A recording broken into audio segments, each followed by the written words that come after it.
All right, everybody.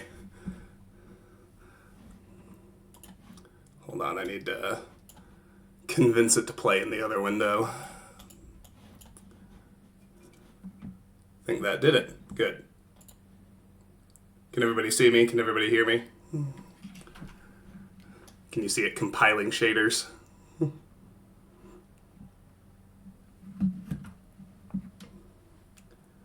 Lone Wonder, thank you so much for the resub. I'm kind of amazed you're still around because I thought about it. It's been it's been several months since I last touched any of this. It doesn't look like I'm getting a current view over here. Let me see if I can get that to fix. Hang on.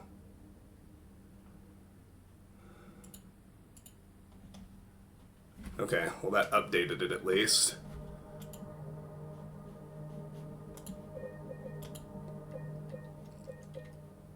But now I'm not getting any game audio, are you guys?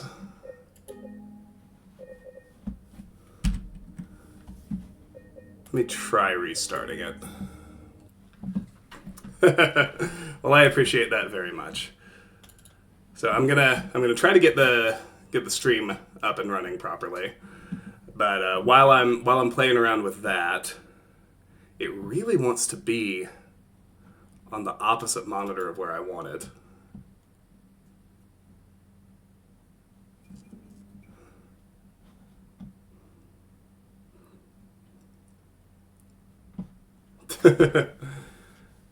Well, here we go. Let's see if this works.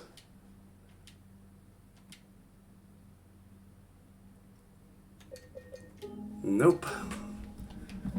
It was working, I did a little bit of a test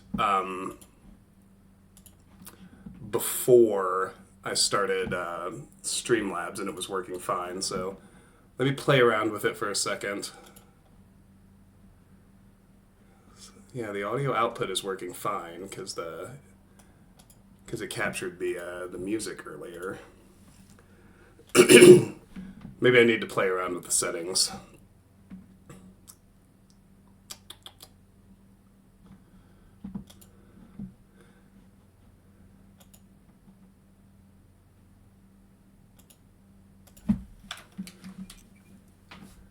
Because I can't seem to get game audio, and it's not playing for me either.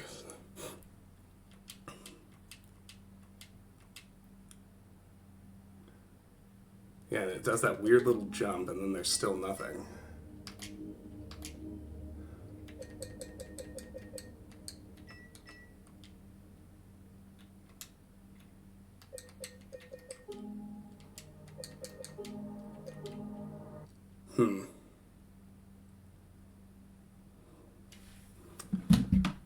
I didn't see anything that leapt out at me as possibly being the problem there. You guys can hear game audio, it's just me? Interesting, okay. So it's just not coming to my headset then. Fascinating. I can't hear it, which is really interesting.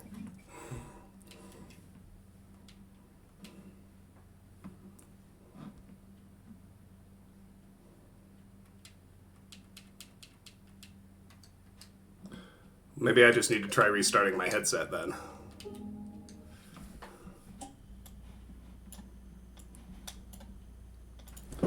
Let me try that right quick. It usually works if I just unplug and replug, the classic tech solution.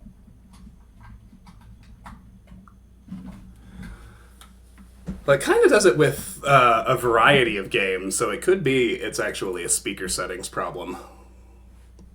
Let me see if I get it this time.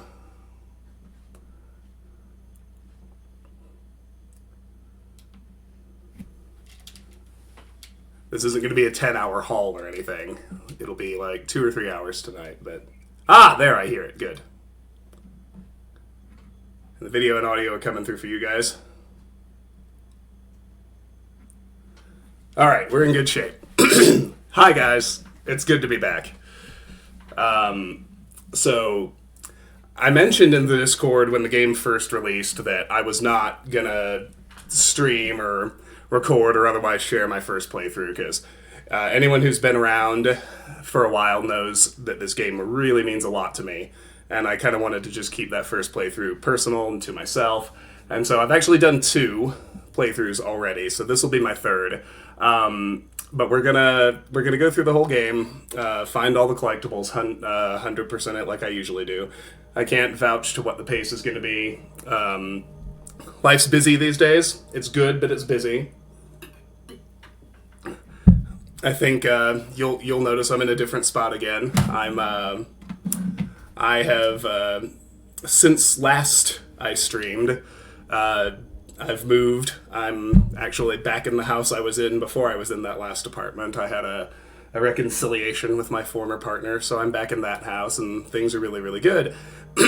But it also means I'm a half-time mostly stepdad again and all that kind of stuff, so there's not a lot of time to stream, but life's been really, really good. As far as this goes, let's start by playing around in the settings.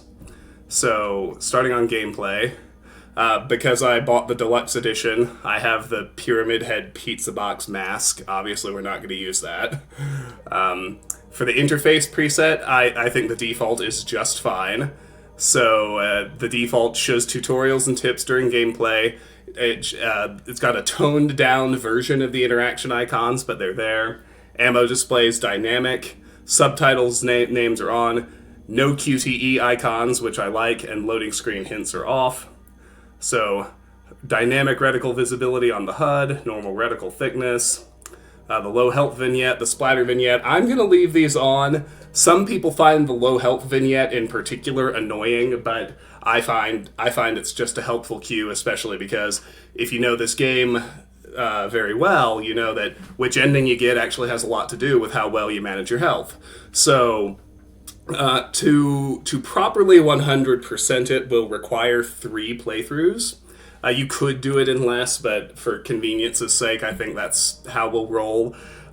So for the first playthrough, I'm gonna go slow, explore everything, collect everything, but because for the first run, I'm going to try to get the Maria ending, which is the hardest of the 3 basic ones to unlock. It's funny because it's, by most standards of understanding the story, I'd say it's definitely the worst ending. It's the bad ending of the 3, but it's also the hardest to unlock. So I'm going to be consciously striving to get that one on this first playthrough, which means I need to avoid examining certain items in the inventory, like Mary's letter and Mary's photo. So we'll be skipping that until subsequent playthroughs, but they will happen because that's the kind of stuff that dictates which ending you get. And your difficulty, it retains the original's ability to independently set the difficulty for both combat and riddles. Obvious, I'm going to put puzzles on hard. That goes without saying. I'm also going to put combat on hard because I have played it on both standard and hard. And hard is reasonably hard. Like, I did hard on my first playthrough. I died about a dozen times on my way through, which, considering it's like a 20-hour game, that's a reasonable pace. It never got super frustrating, but it was always stressful and difficult, which is kind of what you want for a game like this. Standard, in contrast, I think is too easy. Like, standard is... No, I think it's easier than the original because it's more possible to get good. Because I'll talk about the mechanics a bit more when we get into it, but they added a dodge mechanic for James, which actually has iframes, so the dodge is entirely about timing, and I've gotten familiar enough with the enemies that my timing is reasonably good, and that makes it easier.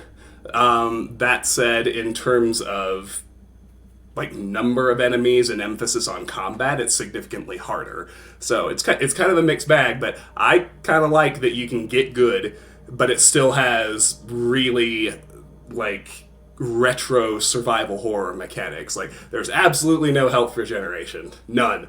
You've got to heal. And it's got some autosaves here and there, kind of like, the original had a couple. Like, there was an autosave at the start of the Pyramid Head chase at the end of the hospital.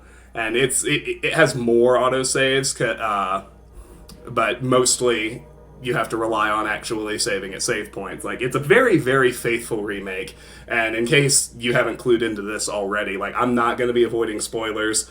I'm not going to mandate that chat avoid spoilers for the original because they kept the story like beat for beat intact. The story hasn't changed since the original 23 years ago. So we're gonna talk full spoilers. We're gonna talk about what's really happening with James and the characters as we go, what's really going on in the town, what things really mean, how it compares to the original, like full spoilers. So if that's not something that you want to participate in, then I say good night and watch the VOD because we're going to talk spoilers the whole time. So let's keep rolling through the... But that being said, there are no achievements, there are no trophies related to difficulty, absolutely none. So like if you're struggling with the speedrun achievement, for example, like you can go ahead and set everything to light. It doesn't matter at all. There's not even an achievement for finishing on hard. But I'll be playing on hard, and I'll even do the speedrun on hard, because I'm going to do the speedrun on the second playthrough, in addition to the Don't Use Any Guns achievement, and we are going to use the New Game Plus chainsaw to accomplish those things. So once we have the chainsaw, it won't really matter if we're on hard. But you can't use the chainsaw in your first playthrough, so the first playthrough will be the clean one, the as intended, from the ground up, no New Game Plus items run, and we'll be targeting the Maria ending, which means specifically there are choices to be made in certain puzzles, there are dialogue decisions to make, and there are a few items I need to not look at, and one conversation that I need to skip. You know the one I'm talking about if you're familiar with the original. Ironclad, thank you so much. 59 months. That's almost 5 years. I'm so glad you're still here. Welcome back. It's a pleasure to be here. So let's keep going. This is all fine. I don't care. This is also all fine. I don't care. Unlimited frame rate. Yes, please. Thank you. I don't need any of that. On my second playthrough, I'm going to turn this on because there is also an achievement for getting through the entire game without using the radio. I think that the radio is actually quite good for the atmosphere of the thing. So I'm going to keep it on, and we'll go for that achievement in New Game Plus, and this will help us get it. Basically, you just have to... you have to very quickly turn the radio off at the very, very beginning of the first fight with a lying figure. And if you're not fast enough, you have to reload, because if it gives a burst of static even once in that fight, you void the achievement. But there's a save right before that, and you use this state indicator to make sure things are alright on that front. So, I think we'll be fine here. The game will walk us through the controls. It shouldn't be much of a problem. English. Yes, I want subtitles. I don't need non-verbal captions. This is all good. Good.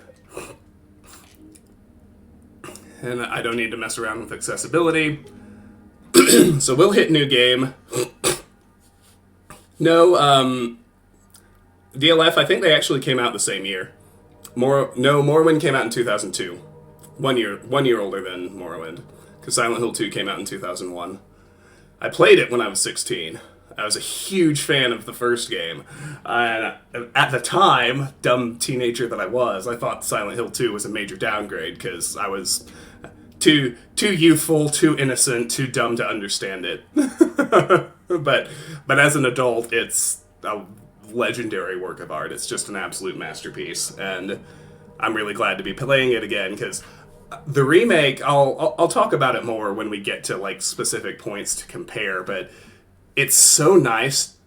It really is nice to have the graphical and controls update, and the graphics in particular. It's like this actually looks like what my imagination kind of filled in on the janky PS2. You know what I mean? Like, it's just so good. And if you haven't bought the remake, if you haven't watched any other playthroughs yet, I'm really excited for you to see it because we're all still surprised that we owe Bloober an apology, but we do. They did a fantastic job. It's really a wonderful remake.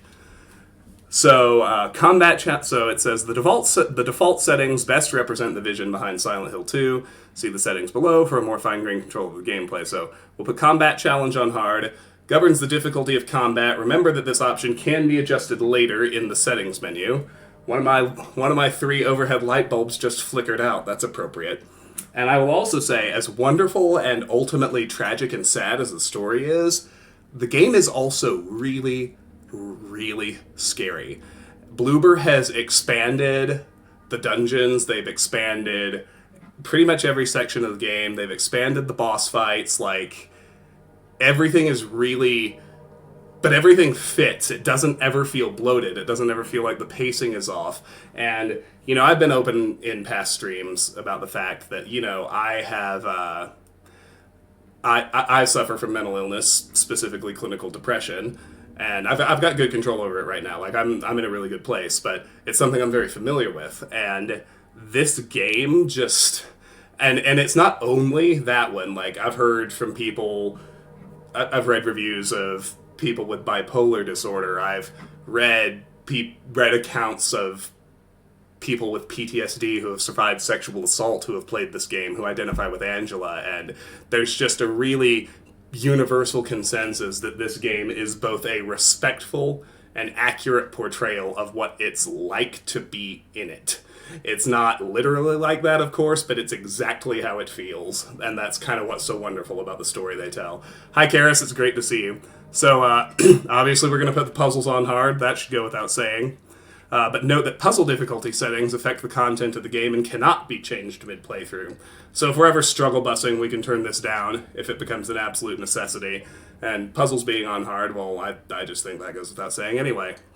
So we'll keep the interface on default, we'll keep James's mask as none, and we'll keep the graphic mode on default, although even in brand new game you've got access to the 90s filter, which tries to give you a bit more of the janky PS2 2001 experience, but to me that sort of defeats the point of the remake. I really like the graphical update. So let's start it up with the iconic bathroom scene.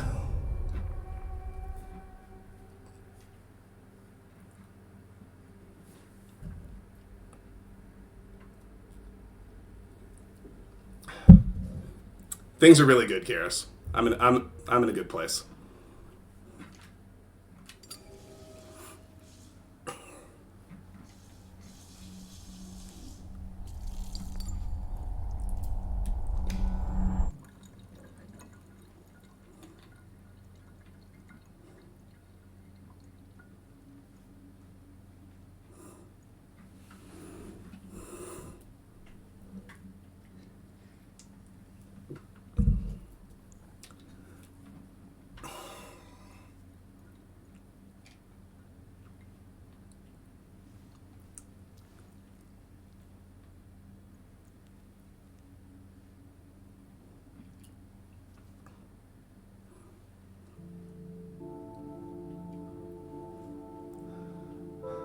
One cool detail that they had in mind back in 2001 was that if you think you might be lucid dreaming, one of the ways to test it is to find a mirror and touch your face, like James did here. He's checking in to see if this is real or not.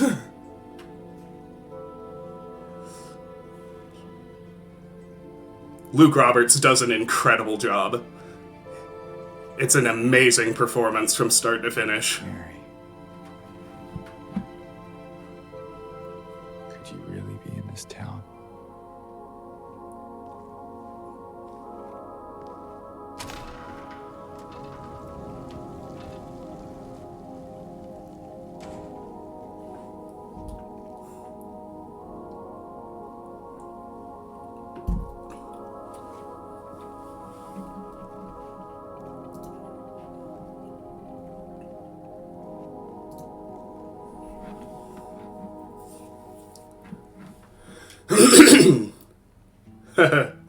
In my restless dreams, I see that town. Silent Hill. You promised you'd take me there again someday. But you never did. Well, I'm alone there now. In our special place. Waiting for you.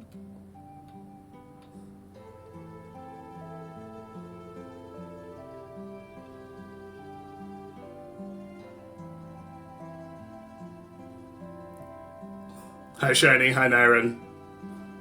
I got a letter. The name on the envelope said Mary. My wife's name. It's ridiculous. Couldn't possibly be true. That's what I keep telling myself. Mary died of that damn disease 3 years ago.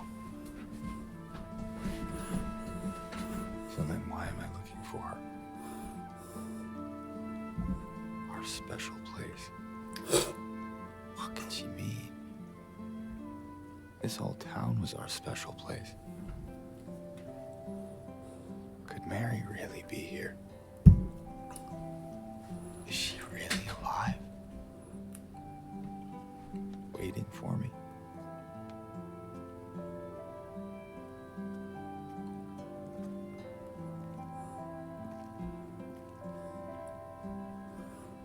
There's just already so much to praise, but you know, the soundtrack of this game is absolutely incredible. And the graphics are amazing too. And so we're going to take our time for the first run. There is an achievement for going faster, for beating it in under 10 hours. We're going to save that for the second playthrough. So the women's room is locked. We can immediately get an achievement for trying to leave, so let's go ahead and do that.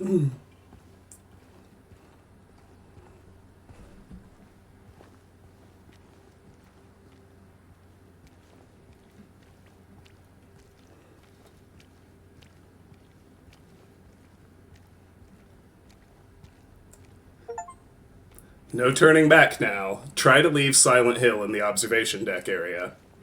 Alright.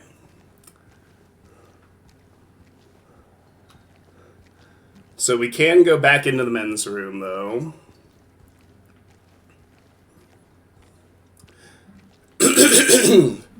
So if you're familiar with the original, if you know the storyline, of course, what actually just happened in the bathroom is James is coming to after a massive, massive dissociation he suffered on his way into town. So the hands fashioned, and now thou something. Can't quite read it. That's lifted straight from the original.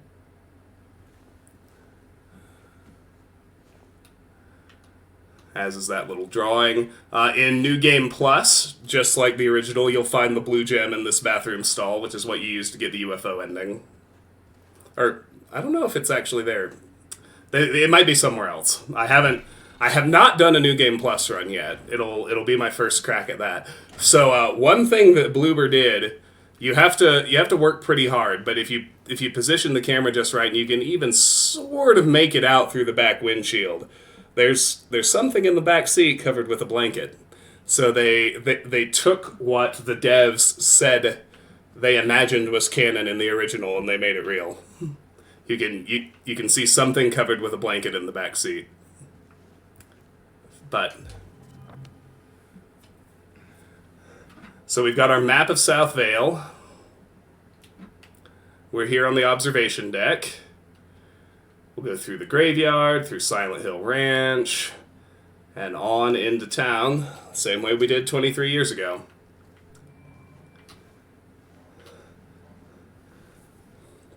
So there we've got our map with our hotkey to open it.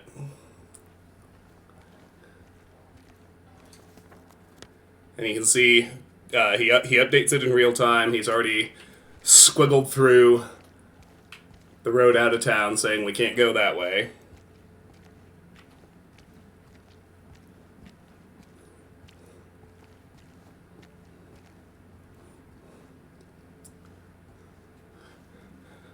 This is unaltered from the original, except just updated. The decayed welcome sign. Paleville National Park, 10 miles. Old Silent Hill, 50. Brams, 155. Road closed. We come. But, as before, we can't go this way either. Which reduces us to a single path. We come. Yes, we do. You know, and one thing I do appreciate too, that they did it in the original, and it's also true in this, like, they do show that they have a sense of humor, but they save all the jokes for New Game Plus. Like,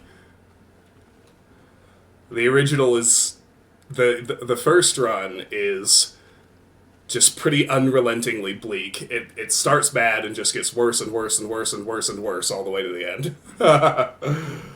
But that's kind of the beauty of it, too. Like, when I'm talking to people about why I love this game, okay, so it's given us the sprint command now, so I'll start doing it. But I think the pacing on this opening walk, it's so important to get right, and they did it in both versions. It's really great. So we're just gonna run down this path, because we knew there were no other roads to take until we got to the graveyard.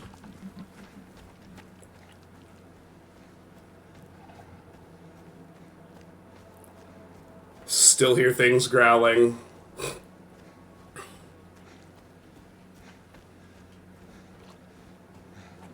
Don't skip leg day. And here's the first save point, right where it used to be. But I really like this little update to the save menu, where we can actually see him still looking and moving in real time. So we'll do our first save here. Road to Silent Hill Trail. It's like someone's groping around my skull. Sorry about that, James.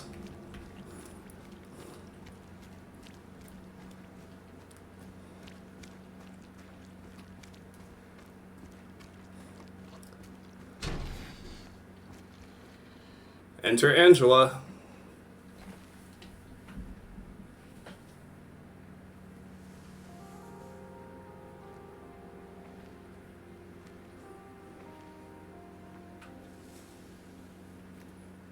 Excuse me.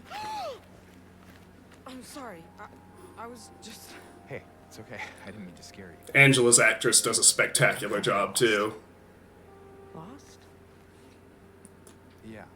Looking for Silent Hill? Is this the right way? Yeah. It's hard to see with this fog, but there's only the one road. You can't miss it. Thanks. But... I think you should stay away. This town, there's something wrong with it. It's kind of hard to see. You have to look... Just the fog. Well, I'll let him talk. Is it dangerous? Maybe. It's kind of hard to explain, but I'll be careful. I'm not lying. No, I believe you. It's just... I guess I don't really care if it's dangerous or not. I'm going either way. But why? I'm looking for... someone. Someone very important to me. Me too. I'm looking for my mama. I mean, my mother. It's been so long since I've seen her. I thought my father and brother were here, but I can't find them either.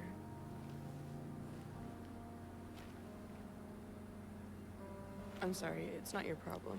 No, I hope you find them. Yeah, you too. So it's pretty hard to see unless you're looking for it, but just in the things you can do in Unreal Engine 5 that you couldn't in 2001, if you look closely at Angela's character model, they've given her really, really savagely chewed nails. Like, down to where they're kind of bleeding around the edges because she's gnawed them down so much, like people with very, very, very severe anxiety sometimes do. This entire remake is stuffed with tiny details like that just add to the narrative and the characterization of these people. It's really good. So Angela's got more to say. We'll exhaust her dialogue. Did you want anything else?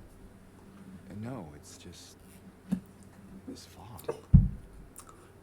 Does it seem unsettling to you? I guess. It's just through the gate and down the path. You'll get there in no time. Good luck finding the one you're looking for. Yeah, I should probably get going. Alright, so that's all she has to say. So we made it to the graveyard, and you'll notice the solid line behind us. That means the way out has locked. We can't go back. So we'll keep going. There's still only one way to go, all the way to Silent Hill Ranch. Onward we will go. In New Game, there's nothing here. Although this open grave that's just been dug is very interesting. But in New Game Plus, the first of the 4 items you need for the rebirth ending can be picked up here, the Crimson Tome. But on the first run, you can only get, just like the original, you will get one of the Leave, In Water, or Maria endings. And like I said, because it's the hardest to get, because it requires the most thinking and manipulation, I'm going to try to get the Maria ending on my first playthrough.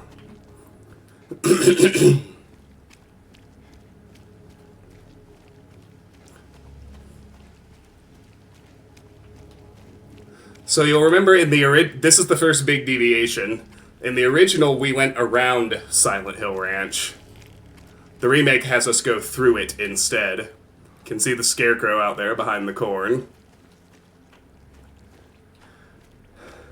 They have removed the legendary Comic Sans sign from the HD collection, but people have jailbroken the camera and found that they put it inside the barn as an Easter egg. The Comic Sans sign is in the remake. It's stashed in that barn. For the curious.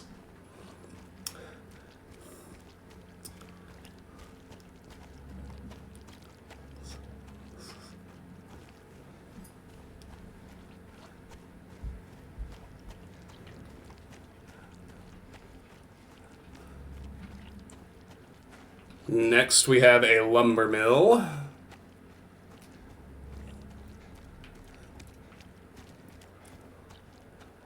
Still no deviations to be had. I'm getting a few frame rate hiccups here and there, but it's not too bad. How does it look on the stream? I didn't point out exactly where, but we will, in New Game Plus, you also find the chainsaw along this run. It's stuck to one of the piles of logs.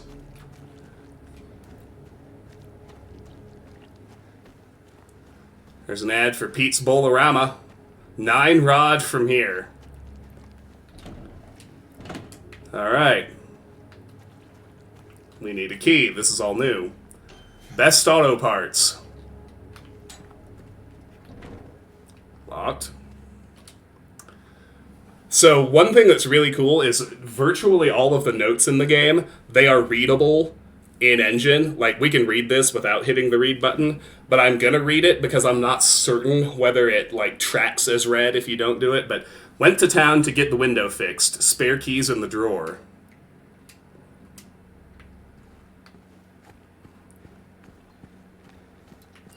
Hello? Anyone in here?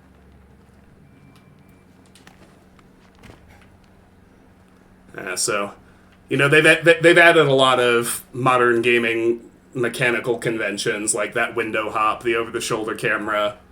Those are all changes, but I think they work really well. They don't subtract from my experience at all.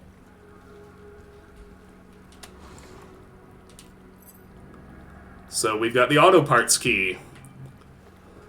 Open the inventory. Alright, so personal. I'm not going to examine these because I'm trying to get the Maria ending, and looking at the letter and looking at the photo.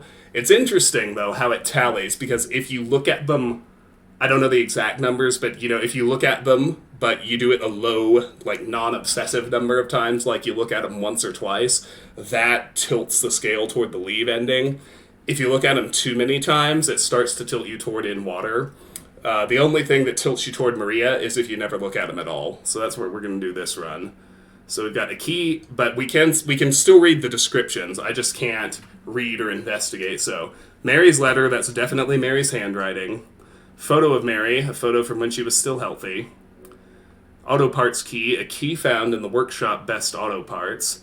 And right now we have a map of South Vale. A map of Silent Hill depicts the outskirts of the South Vale district. I'm trying to remember exactly where it is, because somewhere in here, if you look closely, and it might be in a different spot.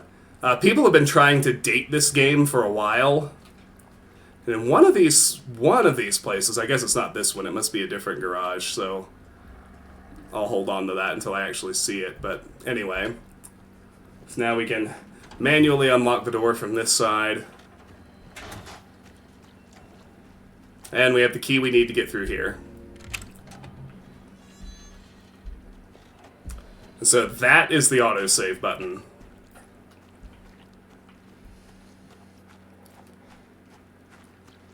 So this is a new collectible in the remake.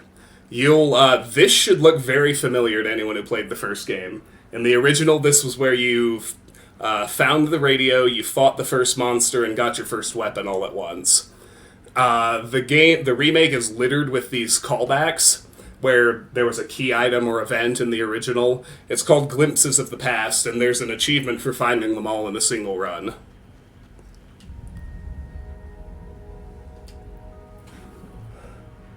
So that's the first of those. Hey, Apotham, I'm doing really well.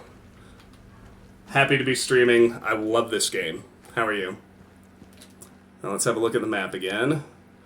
So we're through Silent Hill Ranch. We've made it to Nathan Avenue. You can see the sign for Silent Hill right there. Another New Game Plus thing. So in it's actually here right now, but we can't get to it. You can just barely see. There's something in the back seat. Well, maybe they don't bother spawning it. I can't tell. But when you have in New Game Plus, by this point, you can already have a weapon, namely the chainsaw, and you can break the windows on the car. They've added glass breaking as a mechanic to look for things and find stuff. And there's a key of stillness inside that actually unlocks one of the three new endings. Three? Yeah, no, one of the two new endings Bloober added. Yeah, because the original had 6, and Bloober made 2 new ones. They're both really good too. I've seen them both, and we will see them in due course.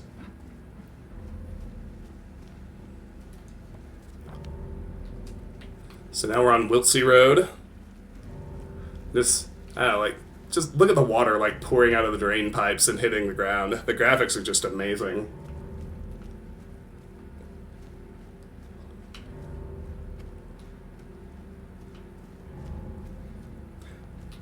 Like, what's really cool about this remake is the dungeons that sucked in the original, that were just kind of a pain in the ass and you wanted to get through. Like, everybody hated the labyrinth, right? That level sucked. It was terrible. And, like, Bloober made it good. Like, you'll see when we get there. It's now a really compelling, really interesting level to explore.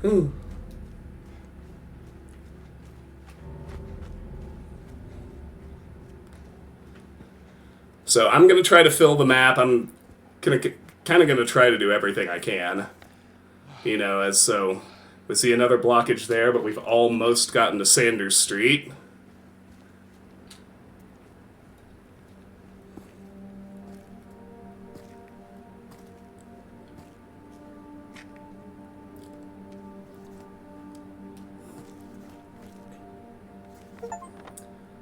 And there's our second achievement. Enjoy your stay. Reach Silent Hill. So we got a map of the east side of South Vale. You can see as we go through these, there's our original outskirts map. And we also... It's not really... Doesn't seem to want to let me look at it yet. But I think we've got a map of the west side of South Vale as well. Yeah, we've got them both, so... Yeah, so here I can look at the map of the west side already, but we're on the east side now, so... This is the relevant map.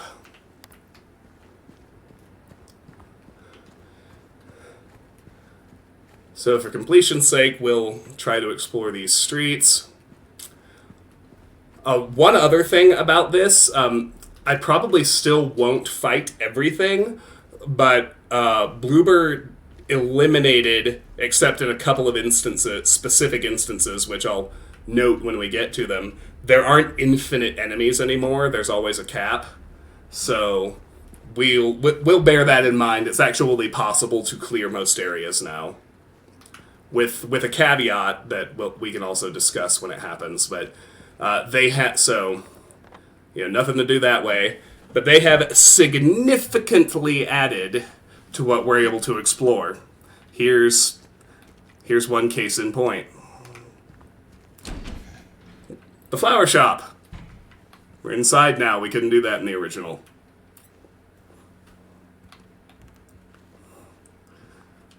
Alright, so here's our first memo. This is what finding documents, like actual collectible documents, looks like. There's an achievement for finding every single one of these in a single run as well. So, Miss Cassandra, a customer came in today, ordered a mixed bouquet, red and white.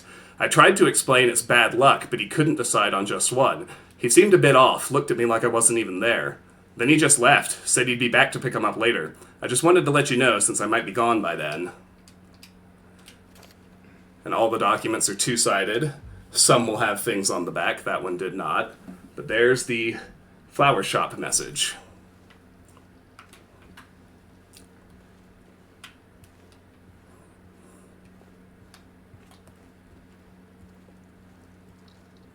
So that's actually the first enemy we see. Those are the creepers, the little bugs. What is this?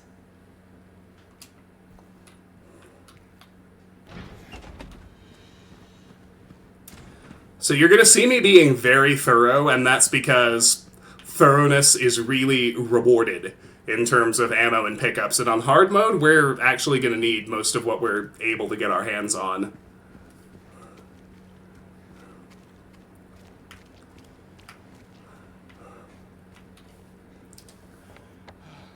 So here we are at Lindsay Street.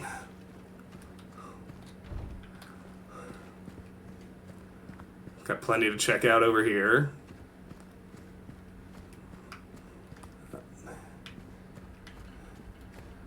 So here's the Remake's version of these crazy barriers.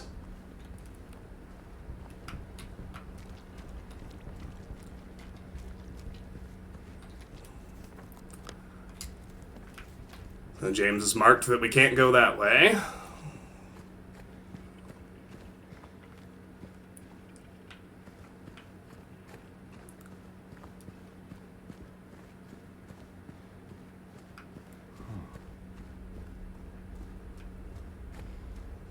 The Cliffs of Insanity.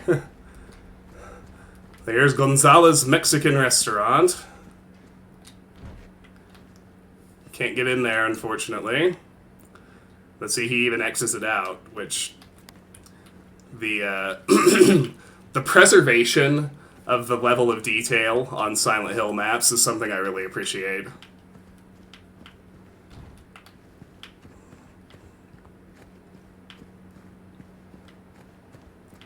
So I'll clear this side up to the intersection, then I'll go back and clear the other side. That seems like maybe the most efficient way, rather than trying to zigzag back and forth across the street.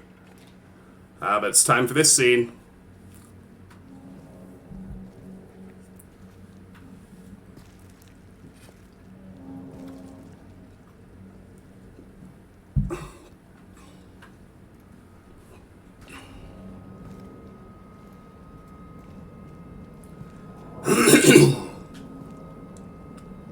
Hey, wait. That stuff.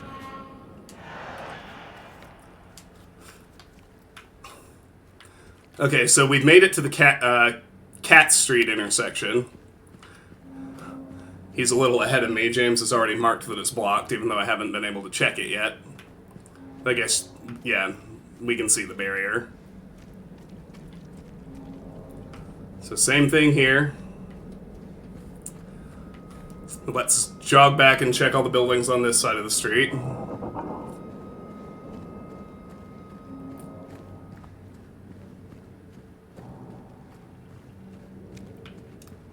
Starting back at Gonzalez. Here we go.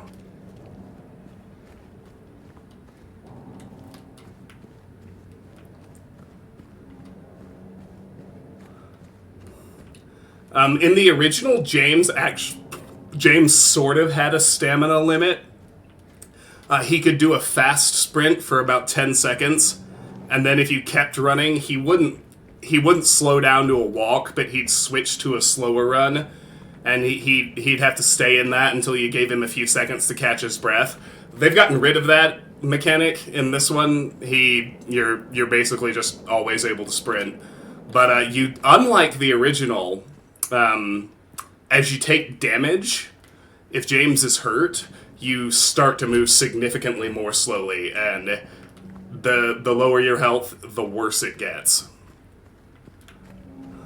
Which I think is a more stressful mechanic anyway. So this is new. We're able to look through this hole into the Cafe Texan. We can't get inside yet, but there it is.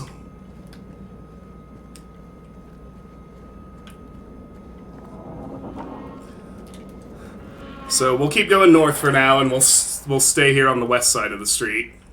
Check these buildings as we go.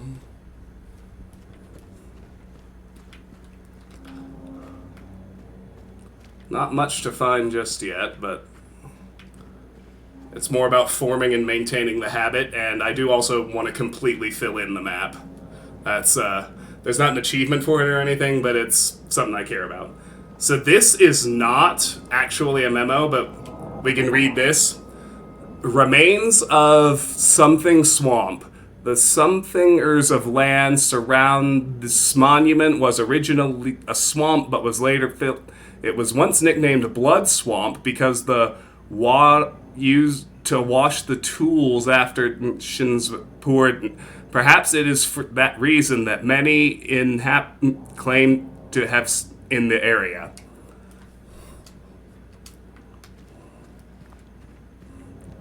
So that's directly from the original with no changes.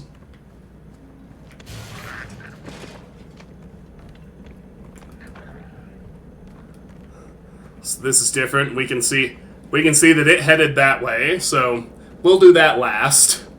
So from here, we'll circle back to, and we'll kind of complete a circle that ends there, because that's the way forward.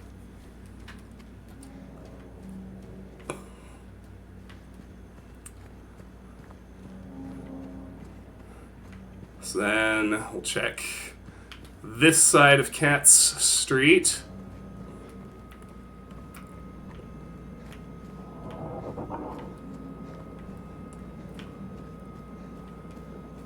So here's Vox Road and another glimpse of the past. In the original, you went through here to follow the monster and have your first fight with it. And there's, the nod to that. Do not enter. Area closed off due to an accident. Trespassing might lead to injury or death.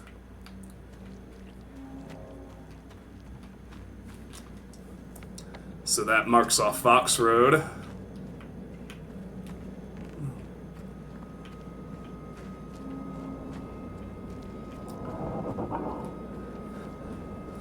And for the first...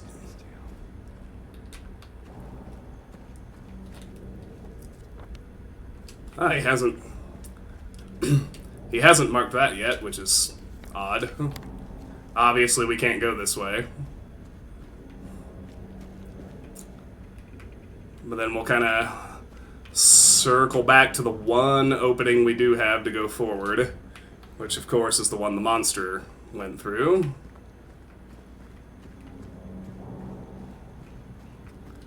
Alright, here we are. There, he marked it off. Good.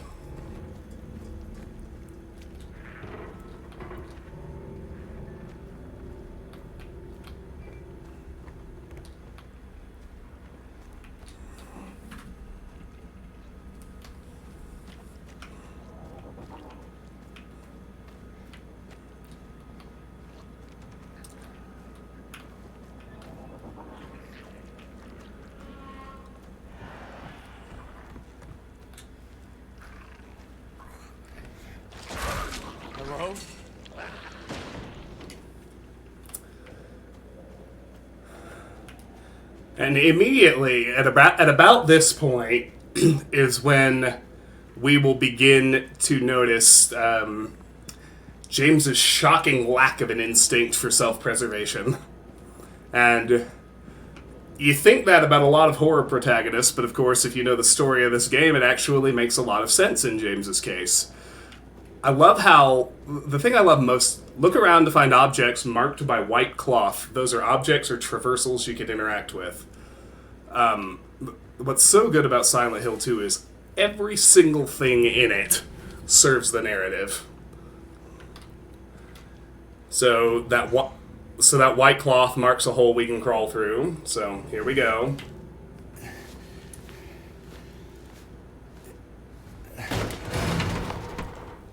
And it seals behind us. James notes that. So only one way to go now. So it has squeeze through. So here's our second save point. We will certainly take advantage. So yeah, combat hard, puzzle hard, as it should be.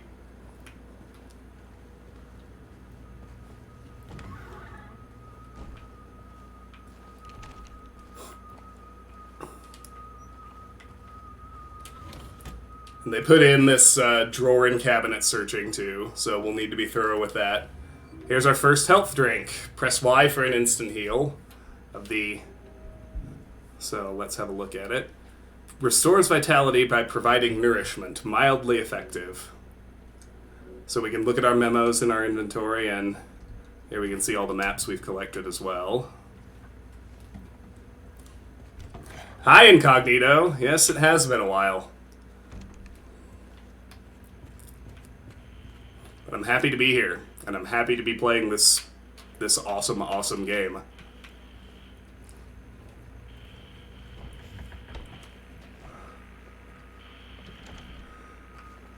Alright, so the radio's in the chair. Like I said, I'm gonna leave it on the entire first playthrough.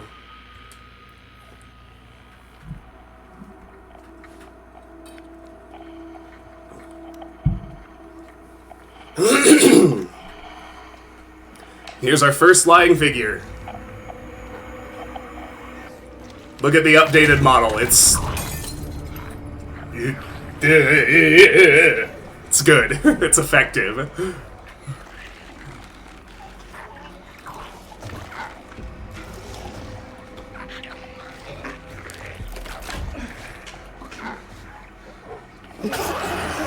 Alright, so I'll kill it and then we'll do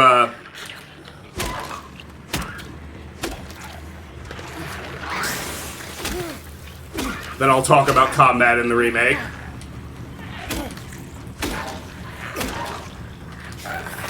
Oh.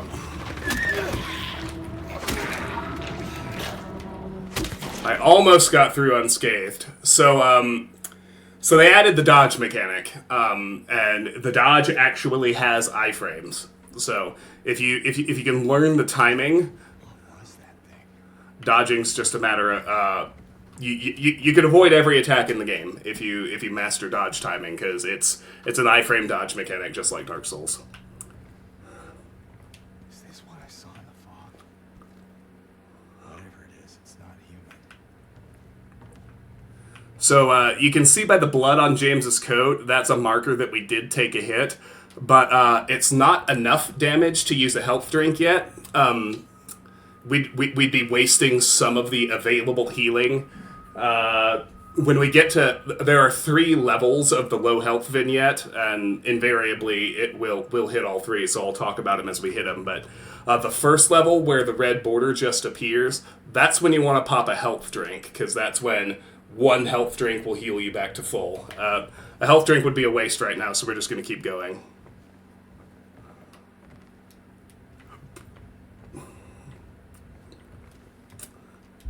We did pick up 2 new things. Wooden plank.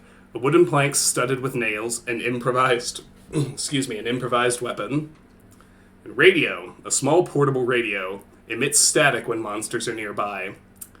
So there's an achievement for killing 75 enemies with melee attacks. There's one for killing 75 with stomps. There's one for killing 50 with ranged weapons, and there's one for getting at least one kill with every weapon in the game. I unlocked all of those naturally without trying on my first playthrough, and I imagine it's going to happen again, so I'm not going to worry too much about it.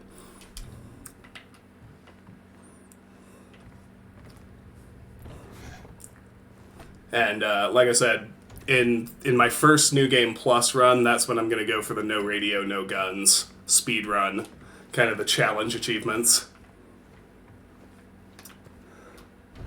And then in this second room, so Bloober Team has pared down the number of available healing items from 3 to 2.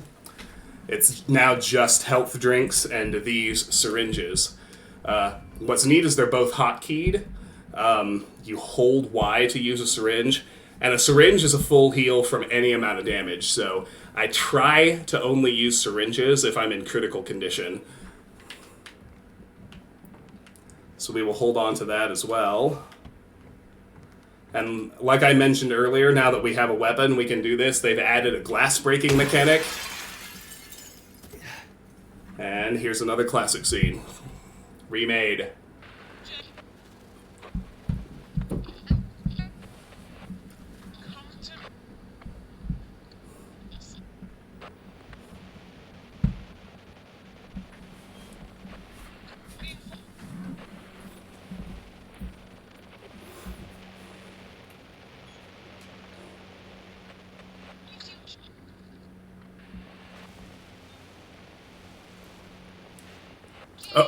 Oh, they did. They did James and Pyramid Head breakdancing in the bathroom, and they did James twerking in Room 312, like the two major classics, which made me happy. We are so back, Silent Hill fans. We never thought we would be, but here we are.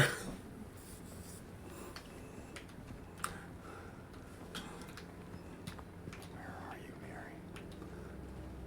So we have emerged at the north end of Martin Street, which is where the Woodside Apartments key was in the original, and of course, in keeping with that, we've got another glimpse of the past right here.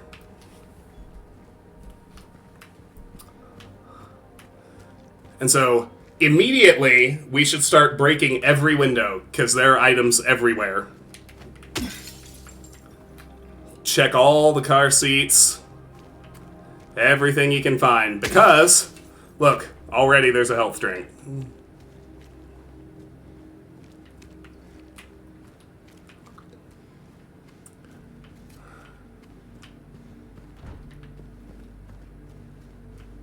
Is that?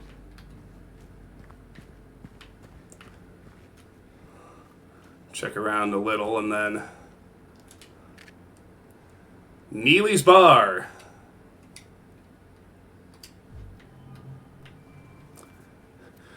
That's a nice little touch they added to the remake, that animation there. So whenever James updates his map this time around, you actually see him whip it out and draw on it like that. I just thought that was a neat touch Bloober added. It's pretty cool. So you can see he has circled Neely's Bar, which we just found the matchbook for. And here's another memo. If you're reading this, leave. This place is not what it seems. Sometimes you just have to look behind.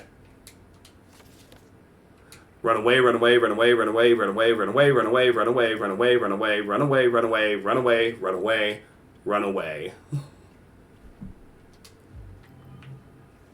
Martin Street note.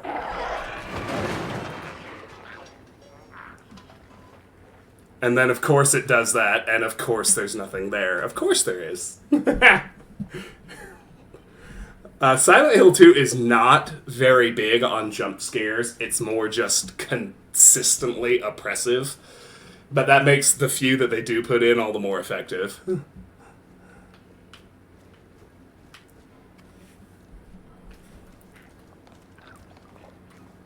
Oh, but there goes something.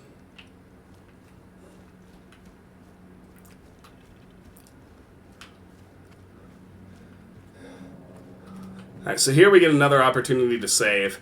It's very possible to cheese the game by save scumming, by essentially just running back to save points every time you make an increment of progress. I'm going to try not to do that by default, but if we get to a point I'm really, really struggling with, I might do it to keep progress going.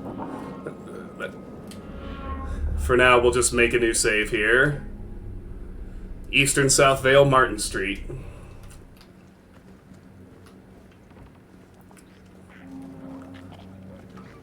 Still only one way to go. We can see that enemy crawling away.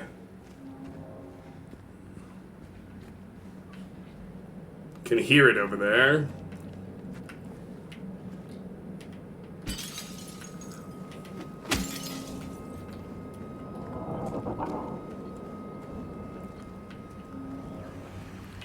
I see you!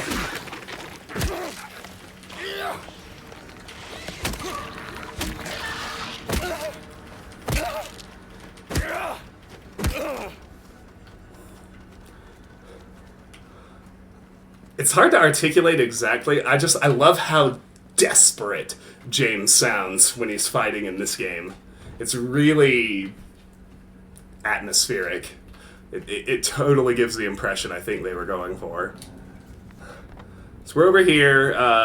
We're on the other side of that barricade on Cat Street. Since we're here, we might as well check out the Texan Cafe.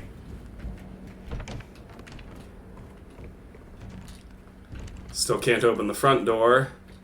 Here's that hole. The hole we were able to look through is right here in the door. But now we're actually inside, so let's look around.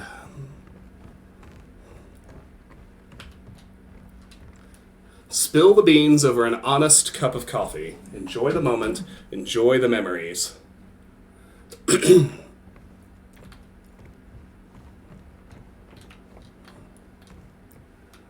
we break open the fridge here, we can get another health drink.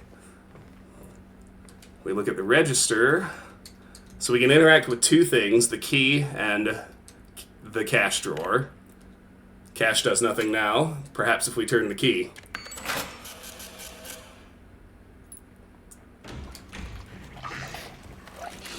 Focus up. Lock in. We can look at our coin in a minute.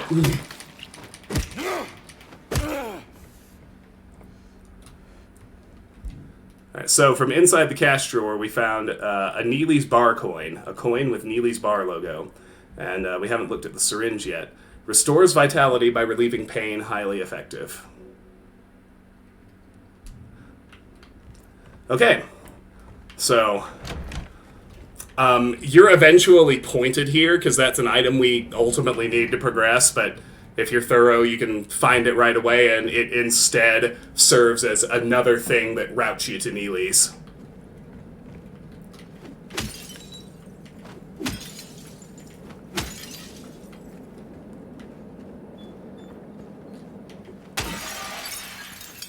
So, if we break this window, we can get into this barber shop.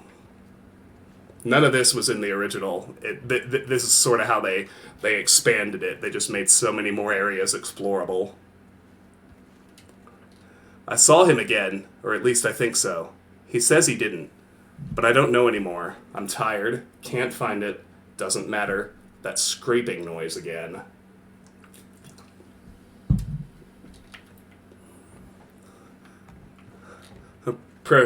Prepare for a whole lot of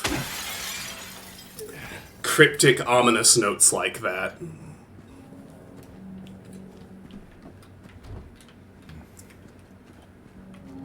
And so here's Andy's bookstore. So that is the sound of a creeper, the little bugs. This one is inside this dry cleaner. I'll find it and kill it. So my radio quits going off. And now we can break the window and get into this bookstore. Another new location.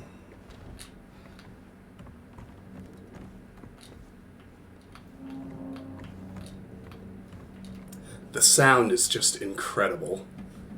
That's true, Apotham. I think this game is an absolute masterpiece.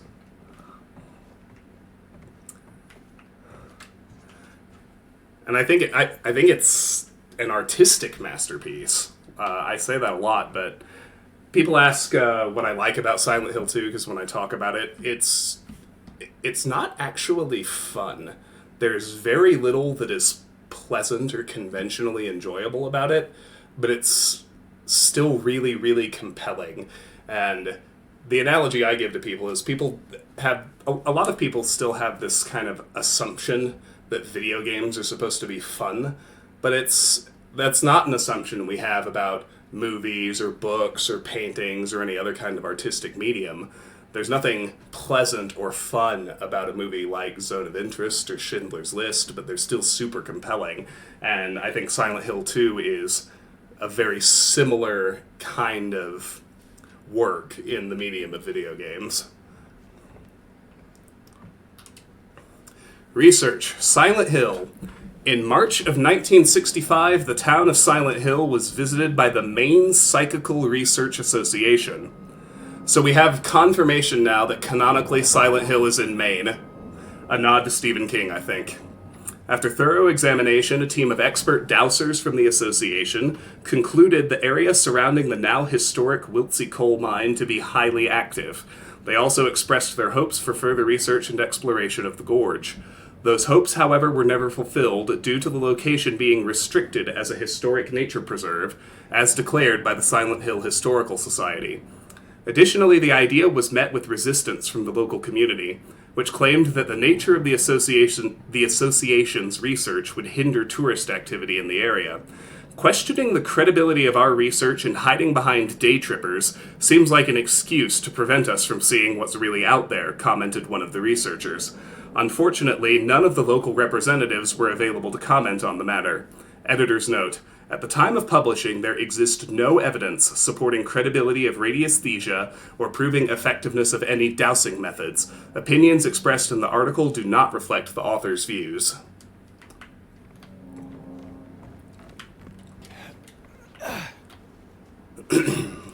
So now we can properly explore the dry cleaners, which is yet another new location.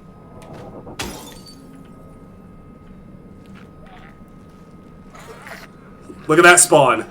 Now watch this trick, though. If you let them follow you through a window, if you time it just right, you can get them while they're still prone, and you can take them out without risking any damage.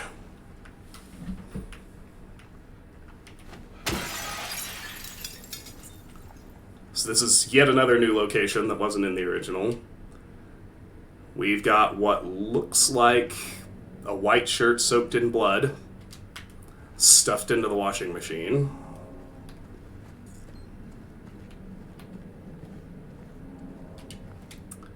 Super strong, super clean. Wash away the stains of yesterday. What stains, you ask?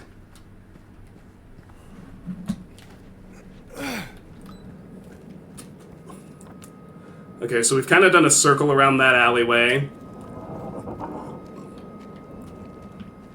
I'm going to stay on this side up to the next intersection. One other thing that's noteworthy is if you can manage to line up an attack directly behind an enemy, they've added a kind of critical strike mechanic.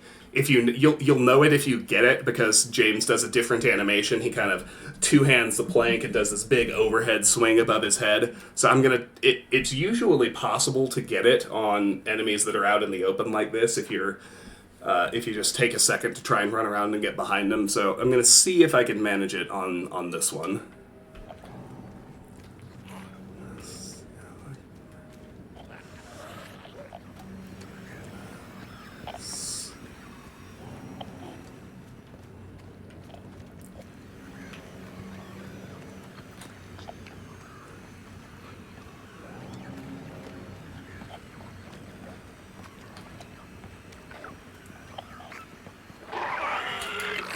There it is.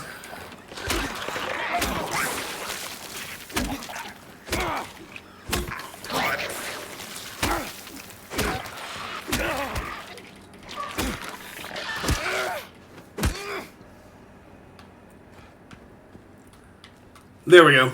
We got good on that one.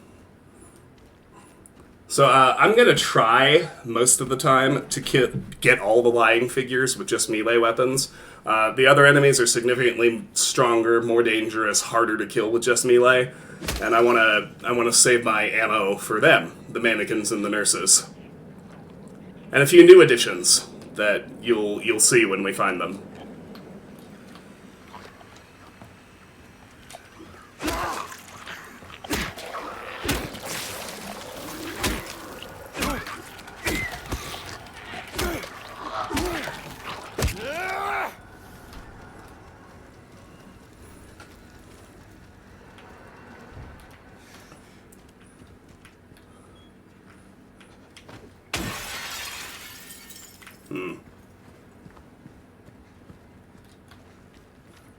Drug hotline. Don't let alcohol shatter your life. Minus 30%. Okay, so if we keep hugging, so we can't get into the American Cafe. That's where we're supposed to go, so me being me, I'm gonna cross the street and swing north and see what else we can find by exploring that direction instead.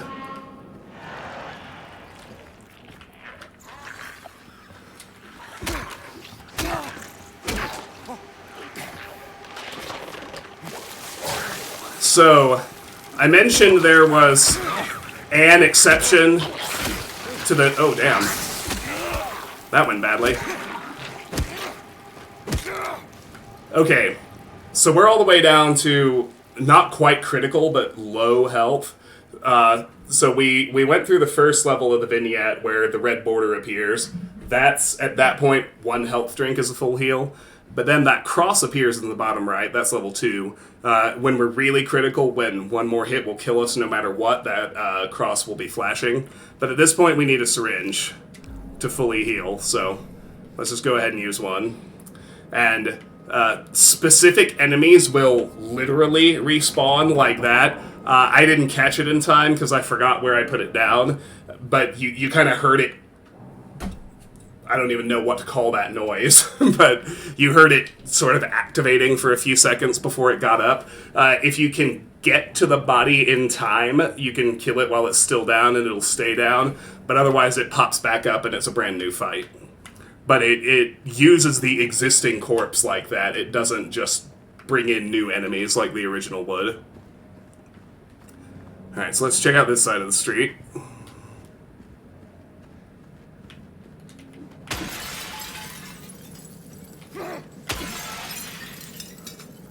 Can't get inside, but there's T's Italian restaurant. Oh, hi.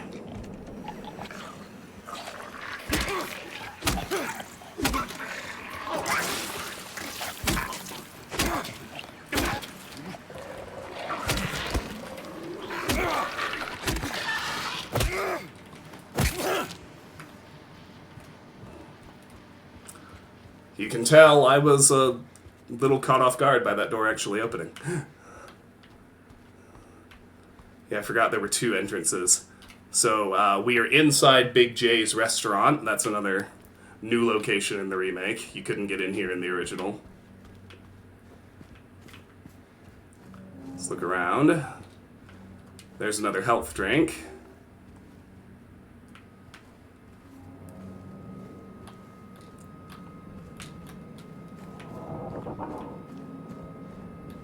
Hot sauce, beer, good meal, good deal, cold drinks. American dishes open at all hours. But here's the main thing. There's a memo in here. That man was here again. I told him he'd been warned not to come here. He acted like he didn't know what I was talking about. Anyway, he got up and left. He didn't make any sort of fuss, but there's something about him that gives me the creeps. When I look at his face, it's like I'm staring at a mask, and there's something underneath waiting to get out. I don't want to be there when that happens.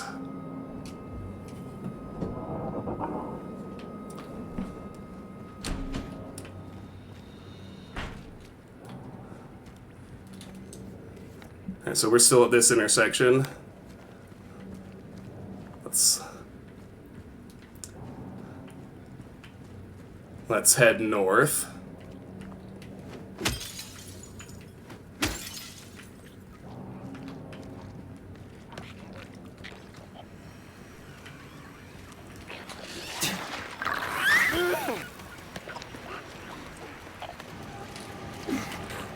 Damn it. I really don't want it to stand up, if I can help it.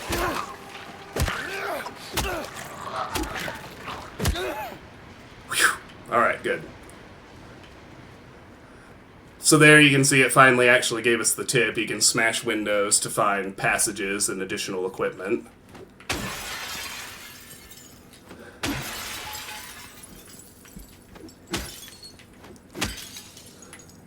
Lo and behold, handgun ammo.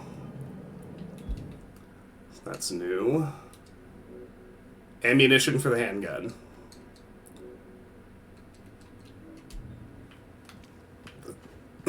Pretty straightforward, but there you go.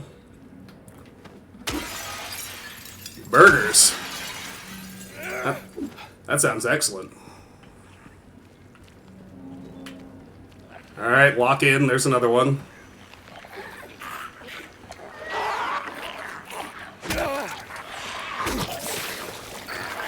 Oh.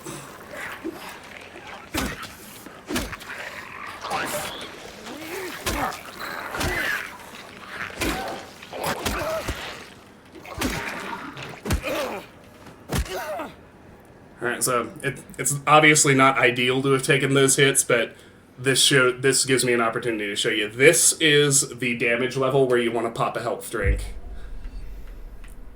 And it'll heal you to full. Or very close to it.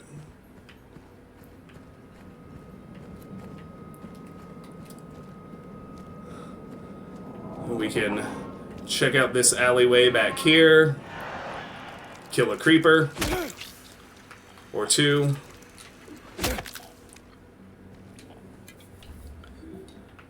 Recover that health drink. I haven't done a recording in months, but when I do them, including this VOD, I will still put them on YouTube, yes. You're not missing anything, if that's what you're wondering. There hasn't been anything in quite some time. Alright, so this is not where this was in the original, but they have brought back the door that wakes in darkness, opening into nightmares. So, I suppose we'll need to keep this door in mind.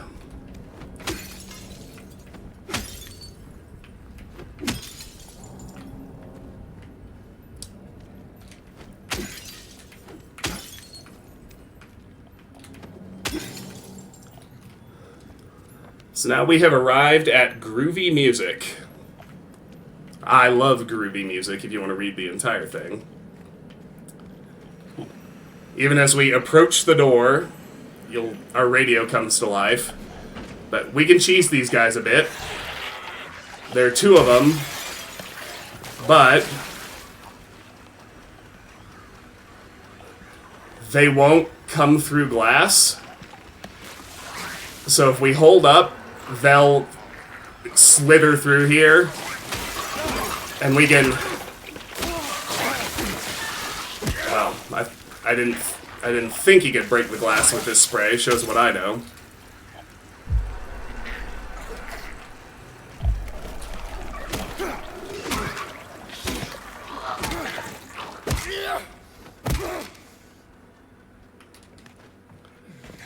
There we go. So, 2 health drinks essentially does 1 syringe worth of heal. So we're at full health now. It's... that's the first time I've ever actually seen them break the glass with their spray. It's possible they patched that in the new update. Or maybe I just didn't see it. I didn't know they could do that. And here's another memo. The janitor came in the other day, drunk and in tears. Had half a record with him, kept yelling we gotta fix it somehow. I was willing to do it just to shut him up, so I got up to get the glue from the cabinet. But then he realized he only had the 1/2, so he ran out. Can't do much about the record. Maybe ask around at Neely's next time you're there. Might be one of theirs. So yet again, if we went to Neely's first, we would get pointed here to get key items. And if we come here first, it instead serves as yet another pointer to Neely's. But we'll finish looking around in here, of course, before we go.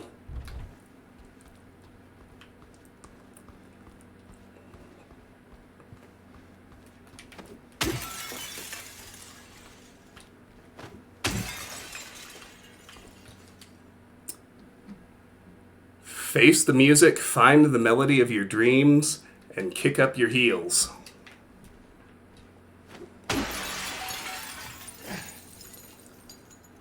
So here we get vinyl glue and a broken vinyl record, The Long Way Something. The second half of the broken vinyl record may help put together a broken single.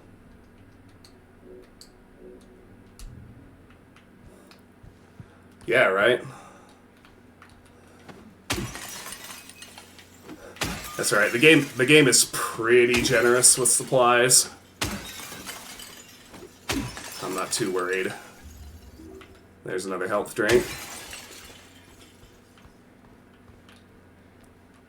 Music can bring you back to those wonderful moments you thought lost.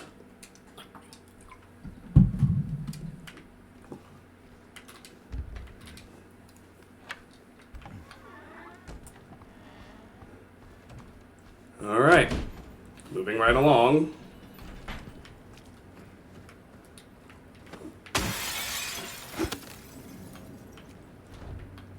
Dry cleaner we can't get into.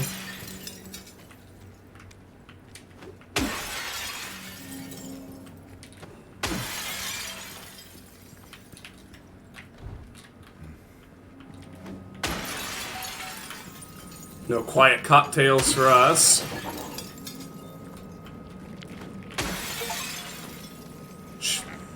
Ah!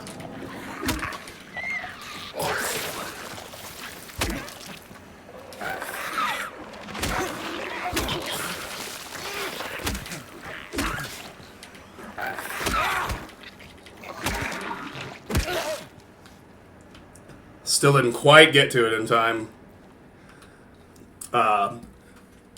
So that window break got us some reading material. Toluca Lake. Enjoy almost 60 acres of a picturesque retreat. It's the perfect romantic getaway. Lakeside Amusement Park.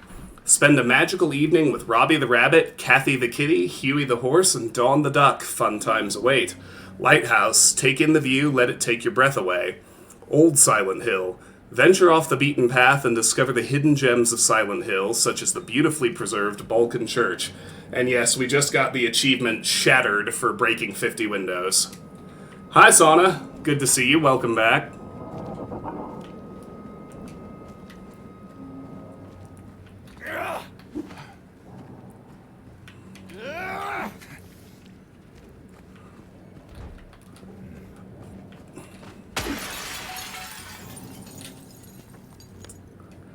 Alright, so you can see those check marks at the Texan Cafe and the Groovy and the Groovy Music showing we've gotten the key items we need out of there.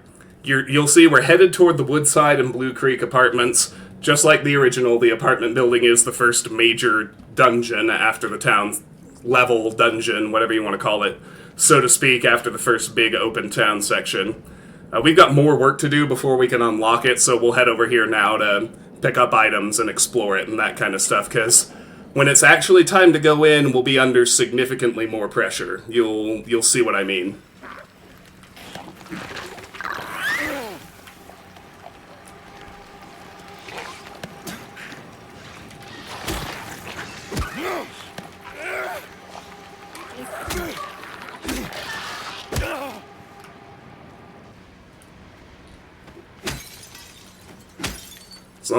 As long as I manage to down it without taking a hit, I don't really care how silly I look or how long it takes. There's another one over there. Go ahead and deal with it too.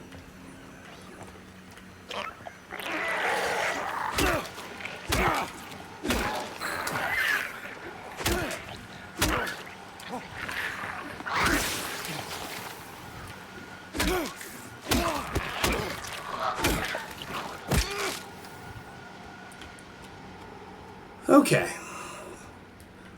Now then, as I was saying, here's the entrance to Woodside Apartments. We don't have the key yet.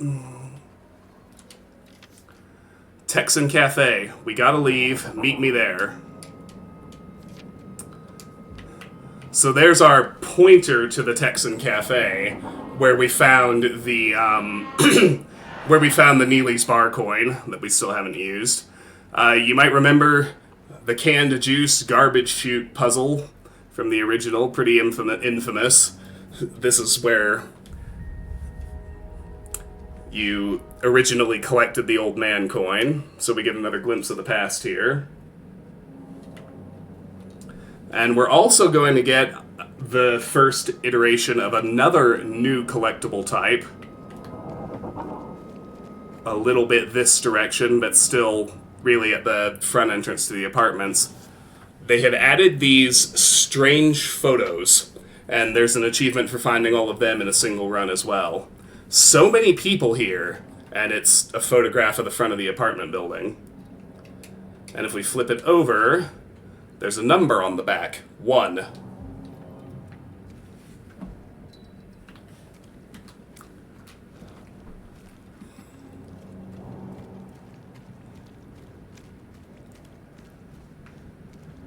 We have another one of these here, so we're not going any further west on Katz Street.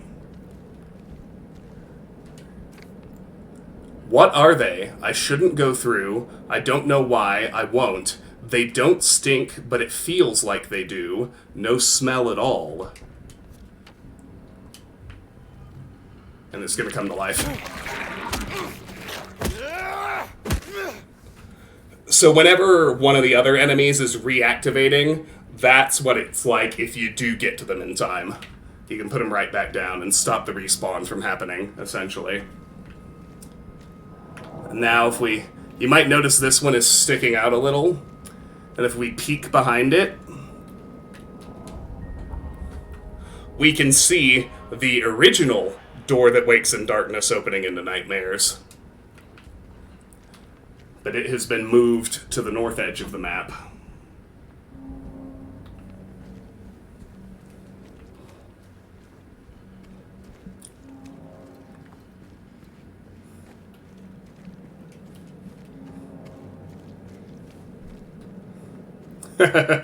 I guess James doesn't know what a Polaroid is, but that one wasn't so strange, but some of the photos are pretty strange. You'll see what I mean.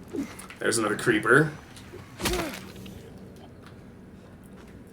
Those things, they can damage you, but obviously they die in one hit. The role that they actually kind of serve in creating tension is to keep your radio on until you find them and kill them. And you can't tell if there's something bigger, meaner, or more concerning around until you find and eliminate the creeper. Okay, so we're at the Grand Market now. We'll check this side of the street first. There's another creeper. And here's a keypad. The Grand Market is yet another new location in the remake. James does us the favor of marking the keypad on our map to remind us to come back after we find the code, which is great.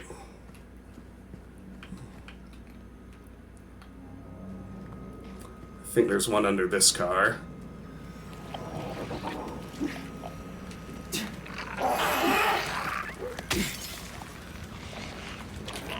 That was silly.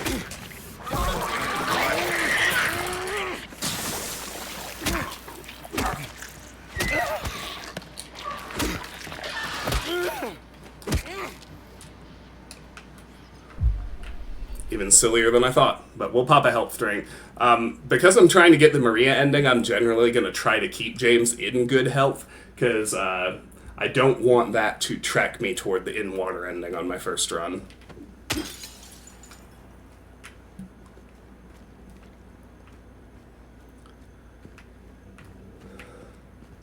So here is... nothing's actually marked after Grand Market, that's alright. Try all these doors. 1, 2, 3, 4, 5. It's the same code as my luggage. Mel Brooks turned... What? Didn't he have his 100th birthday? Like a couple months ago? Gozo's Sushi. Sushi, tempura, temaki, udon. Here's the Silent Hill Tavern. And here's Andy's Tool Shop.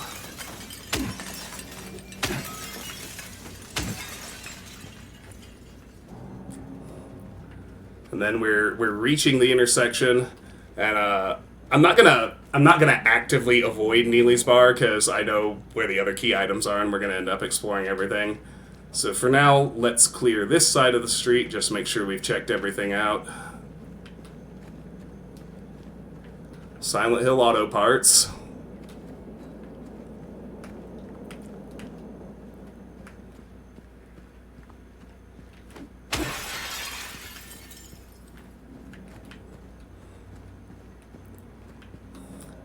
And here's Neely's Bar, so let's head inside. There are a few things in here.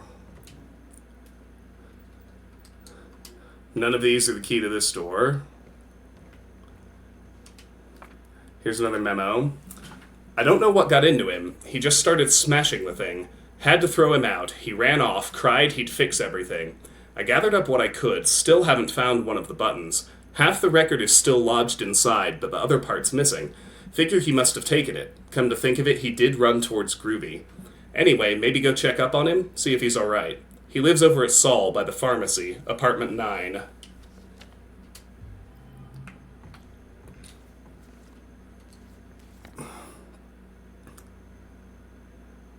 So that pointed us to Groovy Music, where we've already been, and we've also got a new pointer to the Saul Street apartments, down southwest of here.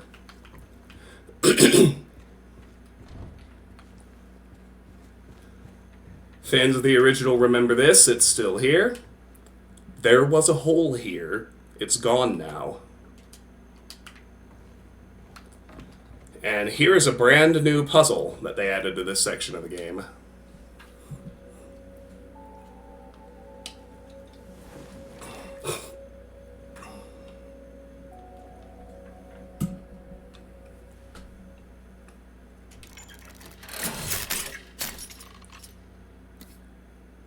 Broken vinyl record. Oh, open the inventory to combine items.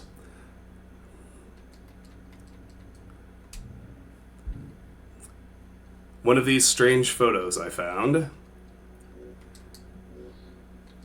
And so we have half of a broken vinyl single. So we can go ahead and combine these. And we get the glued up vinyl record, The Long Way Home. A glued together vinyl single. Okay, we can interact with this and progress it a little bit. So there are 3 things we can interact with right now. This green rotator. Then we can push this red thing out to connect them. Then we can swing them over like this, catch that back under. And that allows us to progress to where we use the record.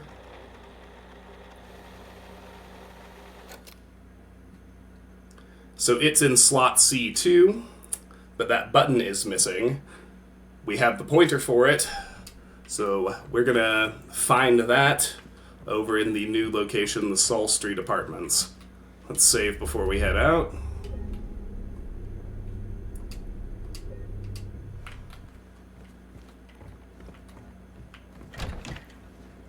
I've been hearing an enemy out here.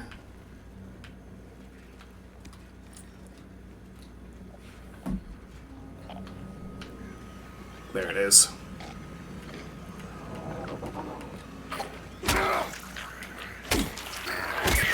Damn it.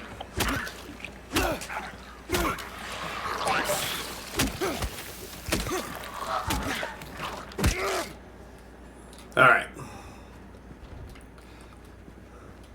So here is Silent Hill Fresh Meats. Behind that window is a second strange photo. I've been happy. It looks like a living room with some cigarette burns on the photo. With the number 6.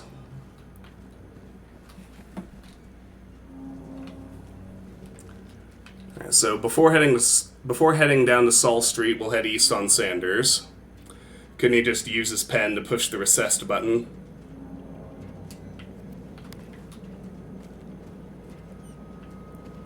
You know, video game logic. Hello.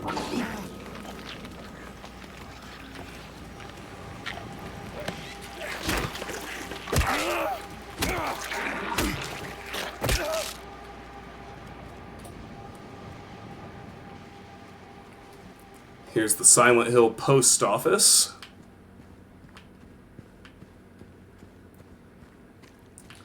And a Toluca Express delivery truck.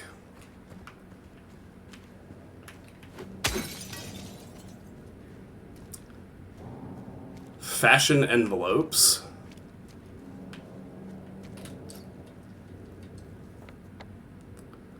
Can't get into these alleys. Speed Fuel Corp. And another barrier. Creeper! Another one.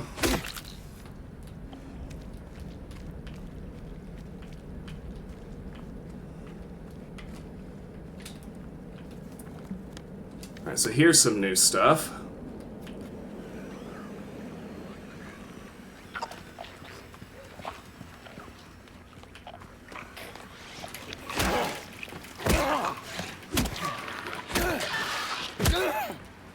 Deal with that first. And so here are a couple of new memos. You will see, sooner or later, you will see. And drawn in blood is a vaguely familiar figure.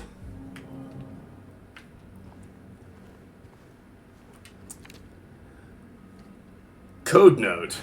Checked from 0000 to 4013. Took almost 2 hours. Had to run. Checked from 4014 to 4439. Had to run again. I feel like I'm so close now. I just know it. Alright, so that clues us in to how to get into the keypad back at Grand Market. An entirely new little puzzle Bloober put in the remake. I'll go do that in a moment. I'm gonna go ahead and explore Happy Burger first. Unlike the original, we can go inside Happy Burger this time around. And it's quite profitable to do so.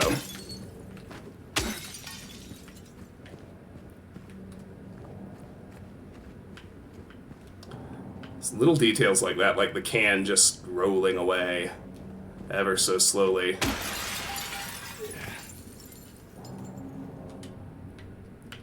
So we can see a back room through here we can access by a crawl space.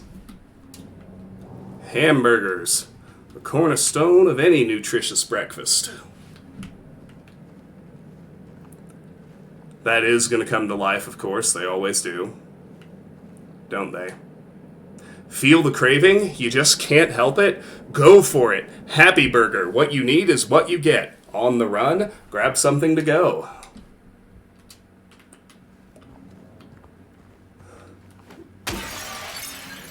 So there's the other transit in and out. Grab that health drink, and as we approach the behind the counter,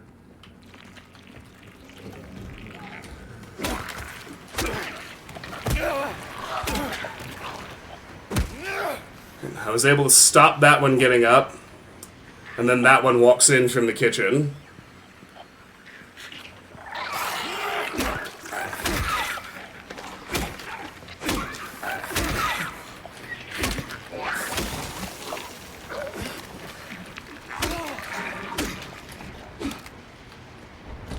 Wow, that really went terribly.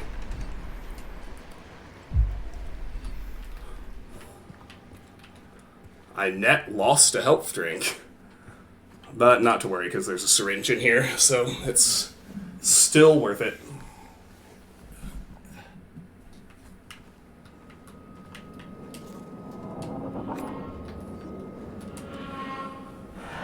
We can unlock that door back to the front of the restaurant.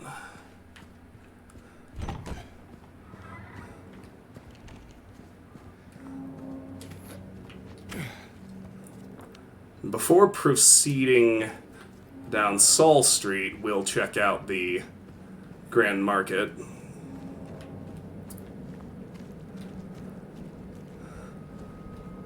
Now let's just dot our I's and cross our T's, making sure we have actually explored all the way down to that intersection.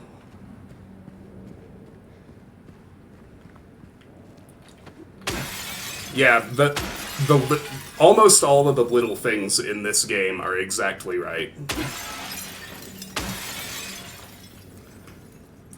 Alright, so the code note checked almost 4,440 codes. He had to run at 4439, but he's so close he can just feel it. So, let's assume his gut was right and pick up where he left off. 4440, 4441, 4442, 4443, 4444, 4445, 4446. Hey, there it is. He was close. So if you get into Grand Market, it's just a stock up. But it's great. I think there are 2 health drinks and 3 handgun ammo pickups in here. If memory serves.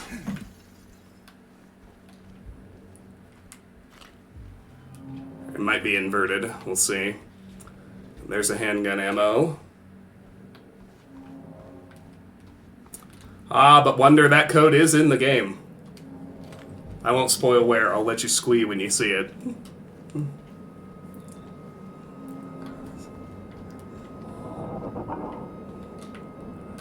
There's another health drink.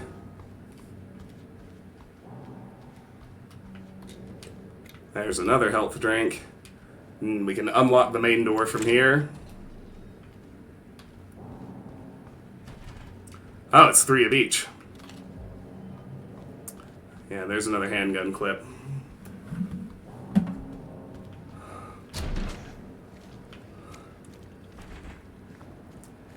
Alright, I need to pause for a moment. River needs to be let out. It's time for her evening potty, so I'll be right back.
And we are back.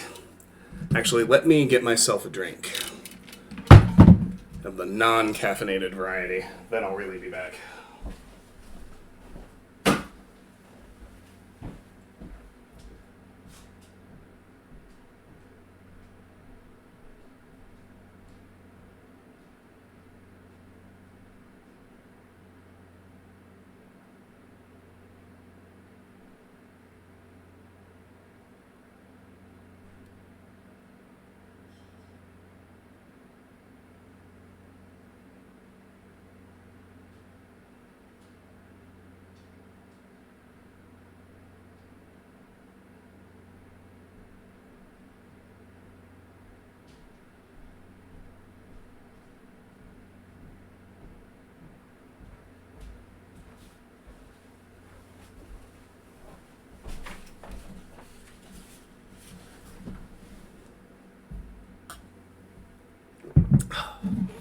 All right, there we go.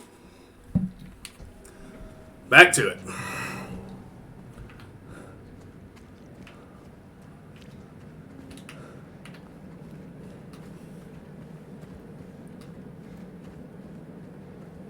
Oh, River's so good.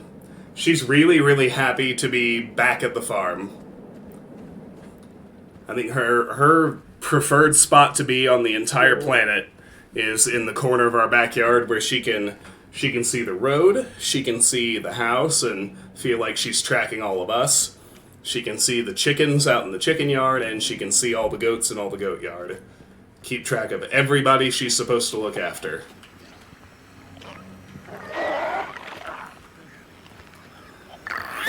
Aw, man!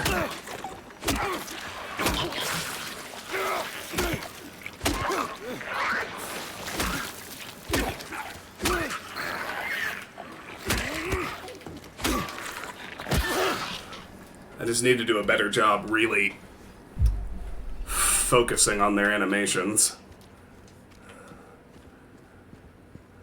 Knowing when to dodge.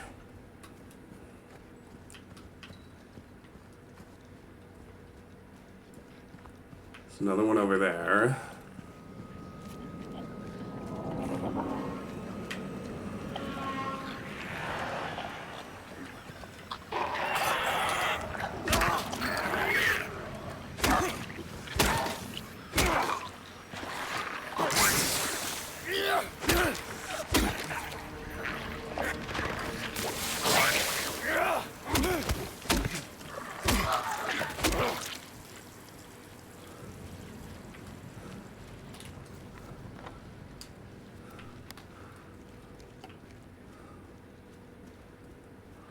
Alright, and now we'll go check out the south side of the street, including the Saul Street apartments. Kind of the last major new area we're going to go to before we enter the familiar but obviously also new Woodside apartment building.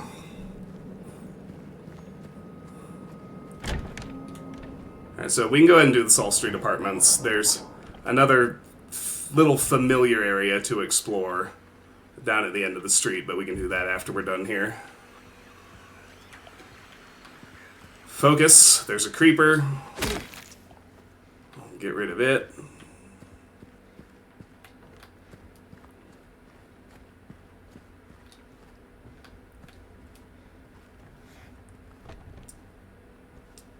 It looks like we've found our way into Green Pharmacy. Green Pharmacy, 12 Saul Street, Silent Hill. And look, there's a date on the receipt. June 22nd, 1982 at 4:11 p.m. 1 Relevmid times 3, 4821. 2 Barolman times 3, 9614. 3 Zalprazanax times 3, 2451. 4 Imatinelimed times 3, 28281. Subtotal 451.67. No tax. Thank you for shopping with us. Returns with reception. Now let's actually hit read just so I can make sure it registered. I don't know if there's anything to that or not, but... And we got another syringe. Amazing.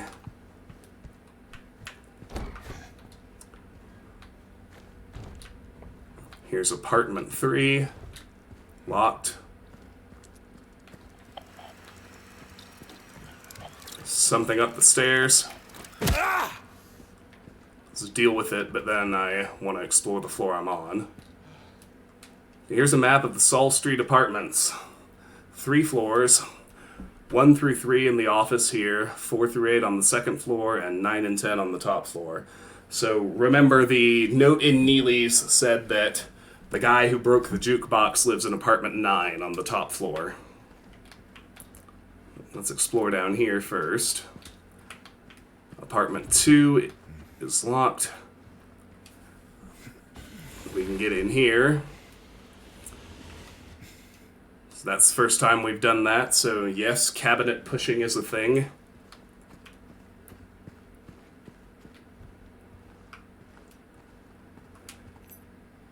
Apartment key to number 5.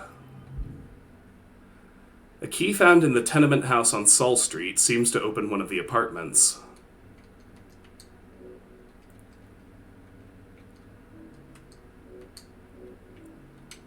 I just like to get rid of the new item blinking indicator as long as I'm in my inventory. Here's our next memo. Apartment 5 left his key. Says there's a leak from upstairs. Gotta check it out.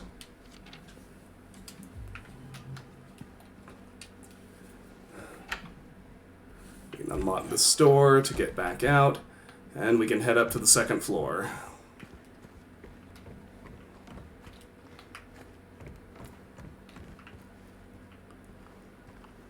So we've got the key to apartment 5. Let's see what we can do with the other ones first.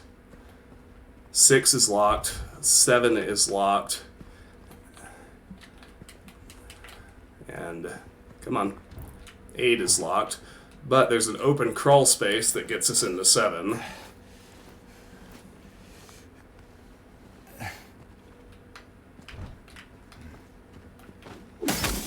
Yes, you can smash televisions. And believe it or not, at one point in the game, it will be an important mechanic to do so. Here's our next memo, the tenant's note. I'm certain now it's coming from that apartment upstairs. I keep telling them, why won't they do something? It's unbearable. I can feel it seeping into my skin, pushing itself into my lungs.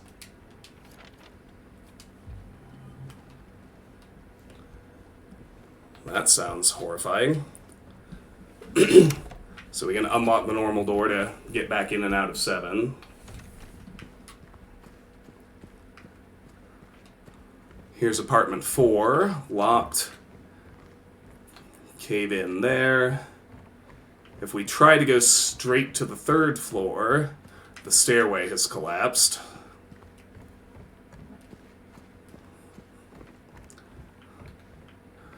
Which leaves apartment 5, which we got the key for. Good night, Shiny. Thanks for stopping in. It's been a pleasure to have you. Somebody broke the mirror in the bathroom here in 5. Looks to be in rather poor shape. I don't see a leak from upstairs, though. Squeeze through here.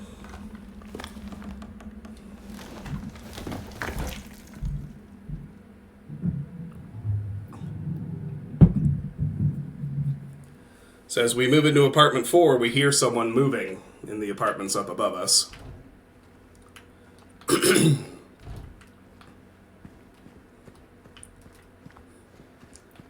So from inside 4, we can squeeze through here to get behind that cave-in. Then through the window out onto the fire escape.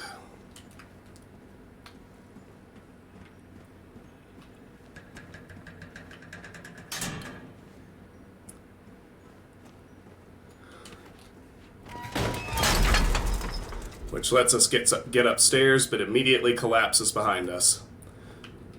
Alright, we've made it into apartment 9, which is where we were pointed. Can almost read it. Then, Woodside today, even though hasn't been my life, and then she came and washed it all away. It all started to make sense again. It's this place. I can't fight it. Gotta get my head straight. Quick stop at Texan, then we're going.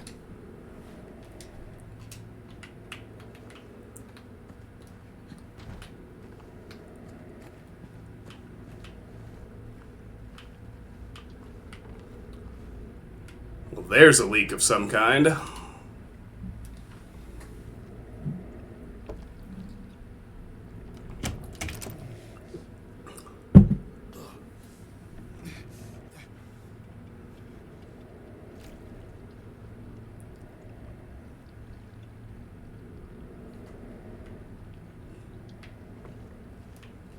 That's somewhat unnerving. And then, this is classic James Sunderland right here.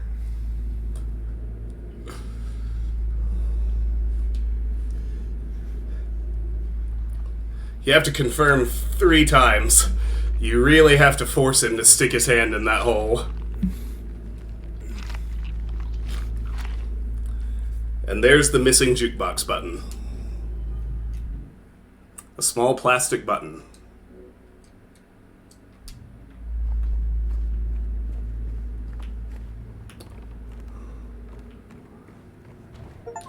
Can't get into room 10, but with the attempt, we unlocked the achievement, You Never Know. Try to open locked doors 50 times. I'd be shocked if anyone did not just naturally earn that on their first playthrough. So you get that little animation if you try to access the staircase, having forgotten it collapsed. But from up here, Dark Souls style, they kindly provide us with a shortcut back out.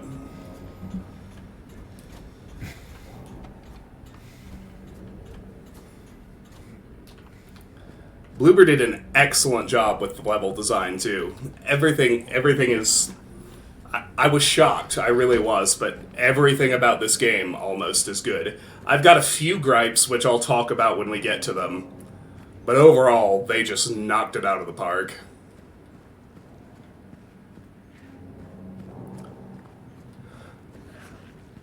Alright, so we've got some memos down here at the old familiar motorhome, but let's deal with this first. I kind of want to... I at least want to bait it out of that little corner. That's too hard to maneuver and fight in. Here we go. That's better.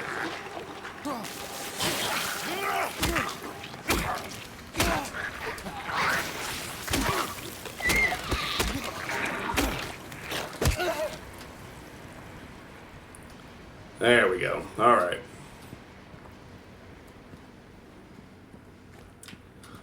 Well, since this game has done well, the one I really would like to, if they were going to remake another one, what I'd actually like is a good brand new Silent Hill at this point. But if they were going to do another remake, they should really do the first game. There hasn't been any update to it since the original PlayStation 1 version. So we've got this old map.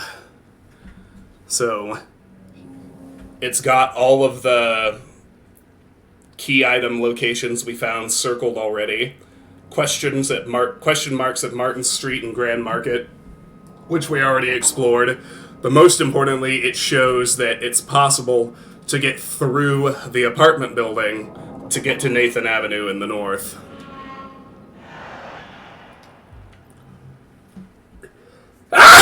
Excuse me. And James does us the favor of copying that onto his own map. So you can see he's crossed out the keypad since we solved that puzzle. We've checked off Saul Street Apartments because we got the key item from there. Now all that's really left is to go solve the jukebox puzzle. Thank you. I'll write down what I've learned so far. Maybe it'll help you somehow. If you're reading this, I'm probably dead. Saul Street note. Get another one here. It seems like they're attracted to light, louder sounds as well. if you want to survive, stay in the dark, stay quiet. Probably won't save you anyway. Another Saul Street note.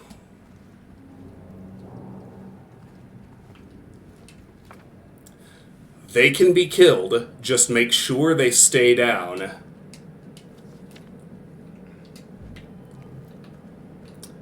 Then inside the motorhome, we get another memo. This place, all it's ever brought me is pain and misery.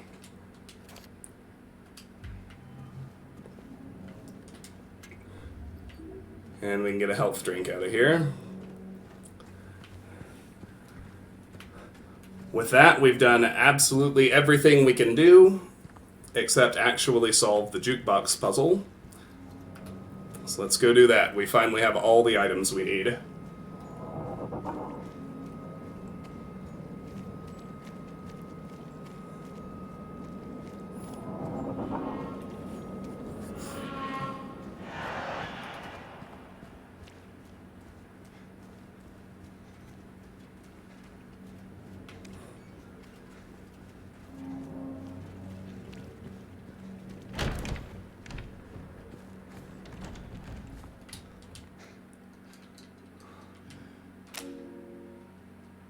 So let's put the button in. Let's insert the coin we got at Cafe Texan. And now we can make a selection. So let's do C2.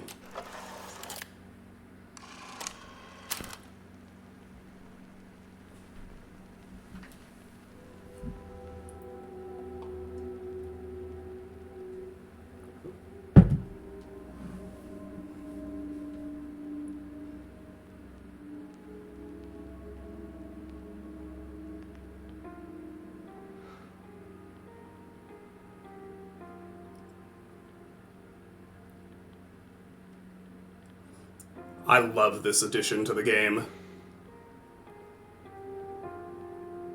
This little cutscene is so evocative.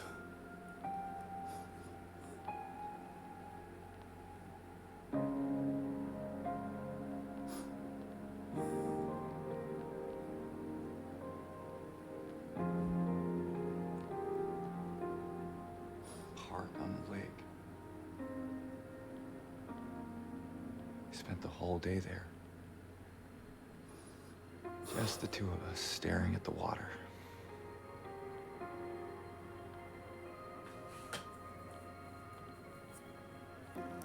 I don't think so, Lone Wonder. I haven't actually tested it, but I'm pretty sure no.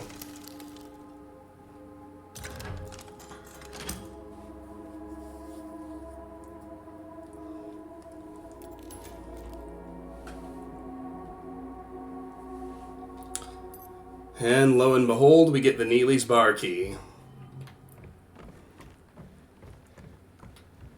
I'll save again since I have the opportunity.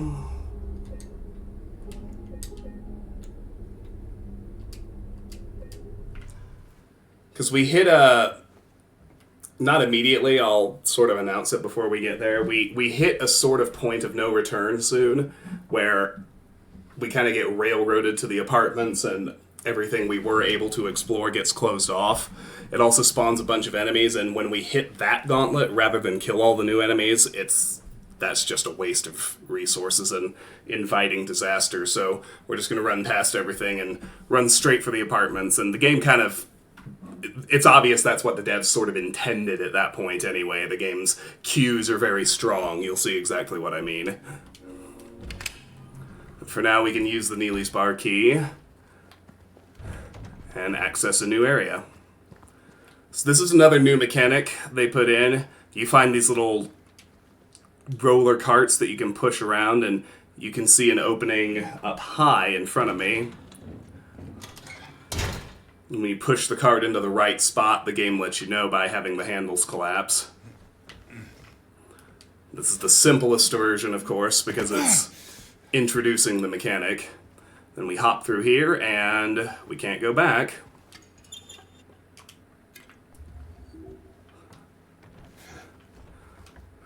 It's bad, y'all.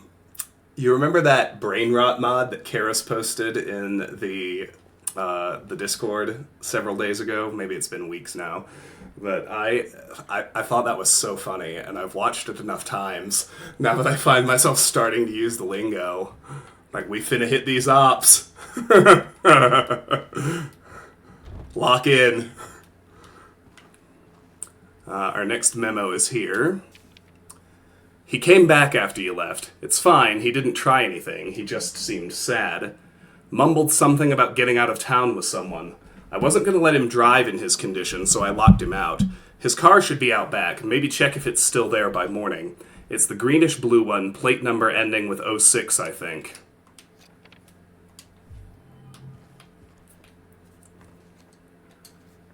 So now James is marked in the back parking lot to find a greenish-blue car.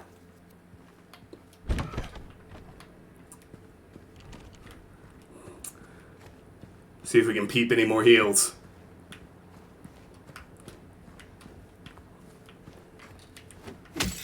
Indeed we can.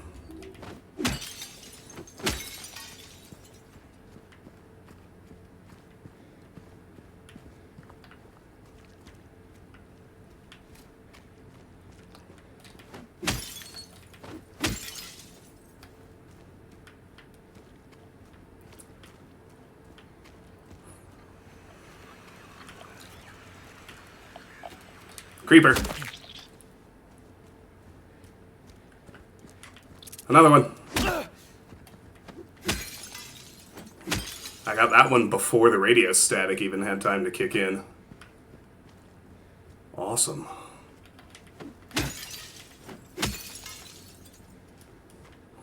So we're in kind of... Oh, there's an autosave. We see a random autosave, you know some shit's about to go down.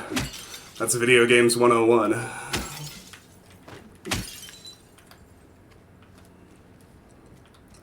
See here, we're behind that gate where the dry cleaner and bookstore were. If you want to understand the sort of continuity. Through there is obviously where we're headed. Let's just check out these last couple of cars. Most excellent, another health drink. Alright, so I've got a pretty good supply of heals for leaving the first town segment and heading into Woodside, so when everything goes south in a minute, like I said, I'm just going to sprint straight for Woodside. I assure you we've done everything that is possible to do in town at this point.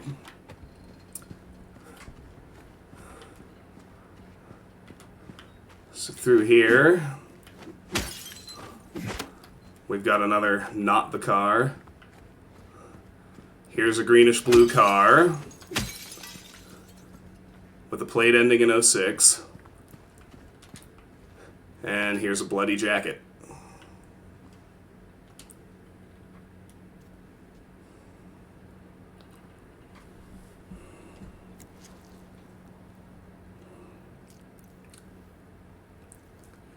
And it's the Woodside Apartments key.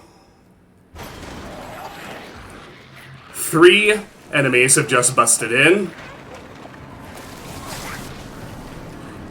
And you'll also notice that the weather has turned into a storm. So we're relatively safe right here, so let's just take this moment to look at the key. Woodside Apartments key, an old-looking key. Attached note says Woodside Apartments. So yeah, there are a couple of points in the game where this happens, which is pretty obviously just their way of cueing you. Alright, it's time. So we'll just run by all these new enemies. There's no point in fighting them. Only downside.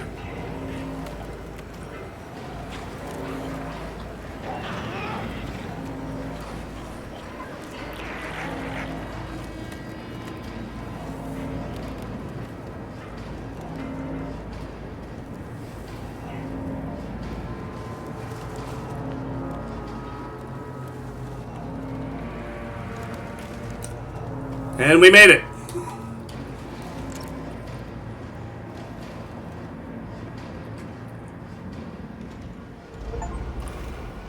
An autosave And an achievement. Nice and cozy. Reach Woodside Apartments. So, you know what I said at the beginning, how this entire game starts out bad and then just steadily gets worse and worse and worse and worse and worse. So, every single step in the progression, almost, there are a few exceptions, but it's an out of the frying pan into the fire situation. Like, what we ultimately deal with in the apartments is so much worse than anything we just saw outside.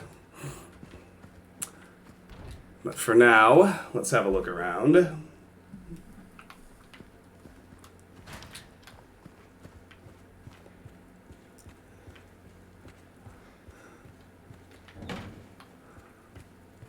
Many locked doors and a staircase.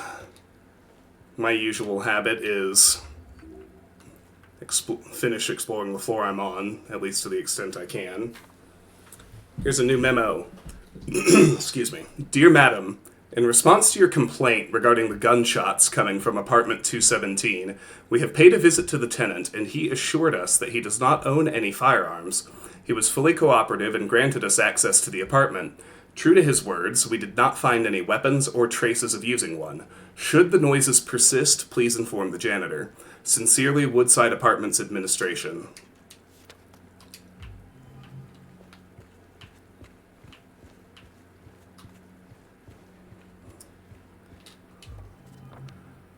Here's our map. We've got the Woodside Apartments first floor, second floor, and third floor. Per the note we just found, James has put a question mark on apartment 217.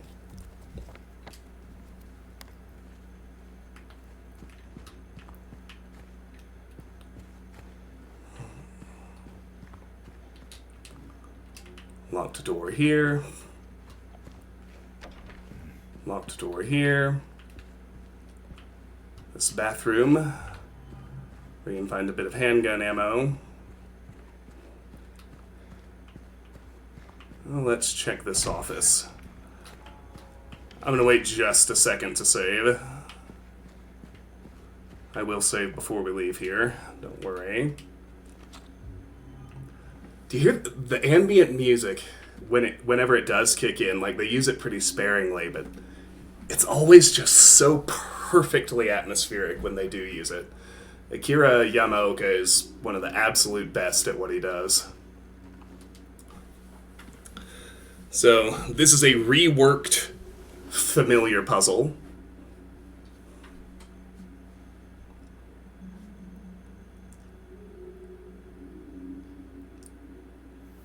There was a coin cabinet puzzle in the original. 3 bright coins, 3 actors in play, yet within the shade not one doth remain. The one once so gallant has fled from day's sheen, as far as he could from the icon of sin. The one whom he swore to shield in her life now lays in a grave away from his sight. So we've got no key items right now. We need to come back once we have 3 coins. So we can go ahead and save in the Woodside Apartments reception office. And the only way we can go at the moment, the only thing that's open is the staircase. So we'll head upstairs. Hello? Is anyone there?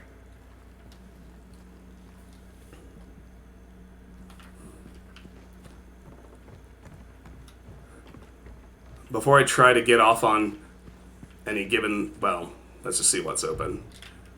3rd floor is locked.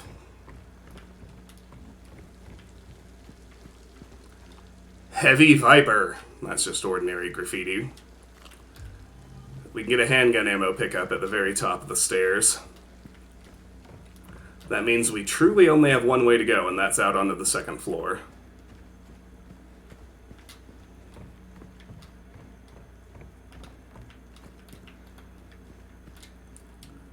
Another locked door on our immediate left. 203 is locked.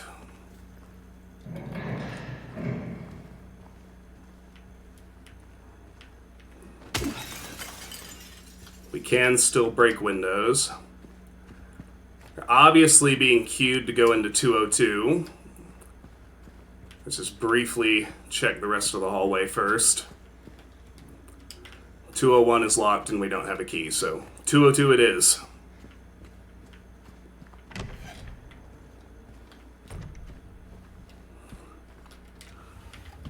Fans of the original know the moment we're about to face, and I'll just tell you it has been preserved fully intact.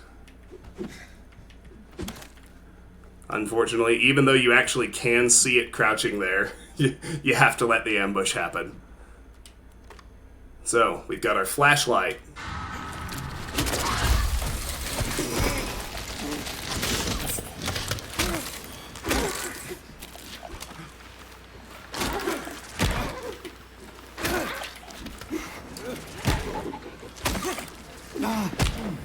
The mannequins are very dangerous when you have to fight them with melee. They aren't too bad once you have the handgun, but they are very dangerous when you still have to fight them with the plank. I probably should have just used 2 health drinks, but now we have our flashlight. A flashlight with 1-touch on-off power switch currently in the breast pocket.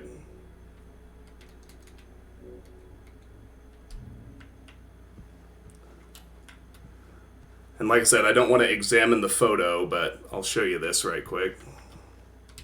These clothes. If you're paying attention, that kind of cues you to notice that it's exactly what Mary was wearing in this photo. Back here, this is where things start to deviate from the original. We get the chute courtyard key. A key opening the inner courtyard door on the first floor.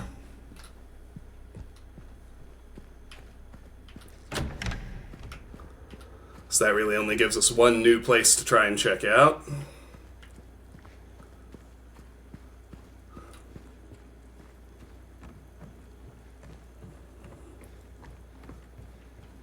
Let's go explore it.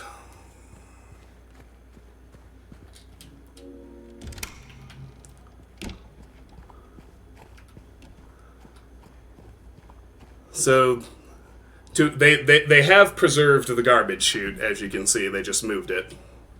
Warning, garbage chute out of order. Please do not use until the problem is resolved.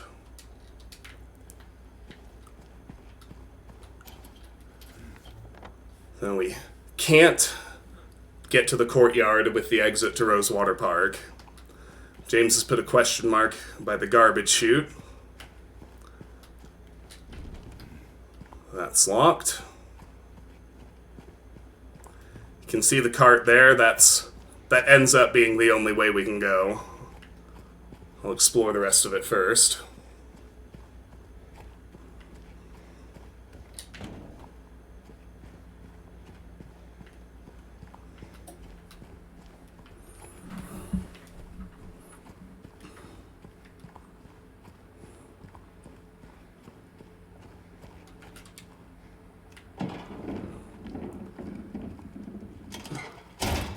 Garbage chute, couple locked doors, and we can get into this window.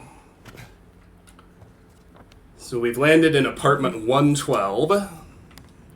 Let's look around carefully. Some handgun ammo in the drawer.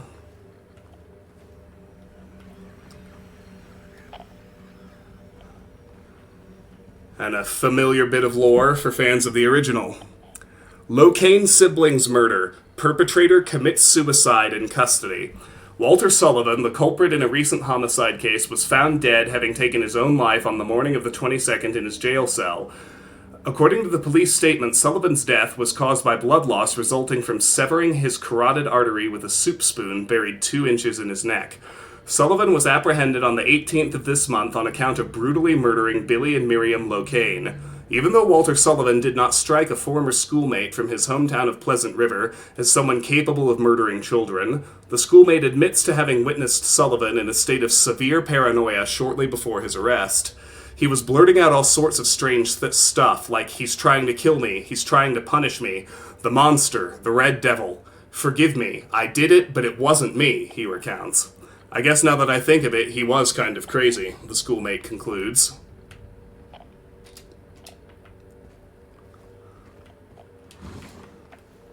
So that radio crackle obviously means something's nearby. Just need to stay focused. Doors and corners, Ricky. It's a creeper somewhere. Sharon and I have been watching The Expanse lately. I'm a big fan of the show. I really like it. So, we're at the beginning of season 5, so, you know, we've met the investigator and everything, so based on his speeches as I play these games, I find myself saying, doors and corners, Ricky. Doors and corners. What's out here is a creeper. So need to peep it. They get on the walls and ceilings. There it is. But they do you that little favor where it makes that weird twingy noise and the flashlight blinks whenever you actually catch sight of them. Which lets you know, okay, there they are, let's get them. Alright, so we can't head west into that hallway. We'll head down this way then. 111 is locked. I do recommend The Expanse. It's high production value. It kind of suffers... the two lead actors are not great actors in a lot of their scenes, and it suffers for that, but all of the supporting characters are amazing, and the world building and storytelling are spectacular. We can get into 109. There's a mannequin! Lock in!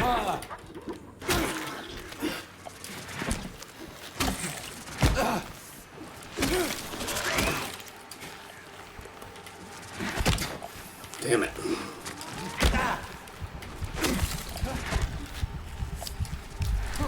I was gonna die.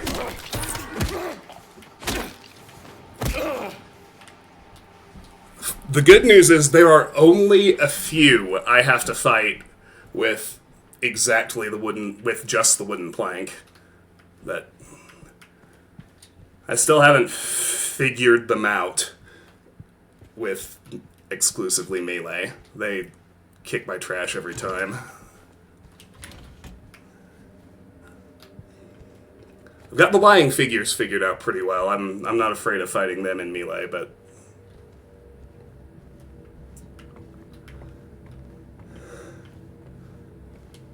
it's worth it to deal with him.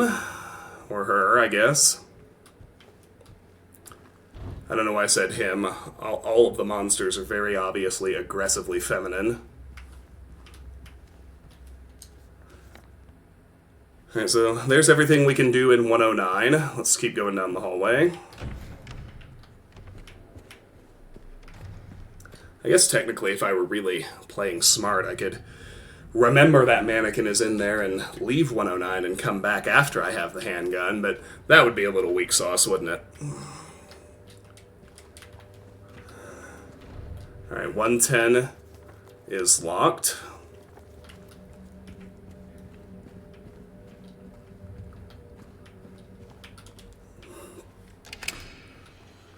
Here we can unlock our door back to the courtyard. And here is the location of a familiar scene.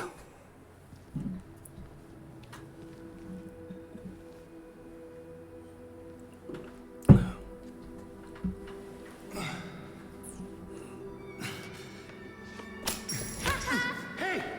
Wait!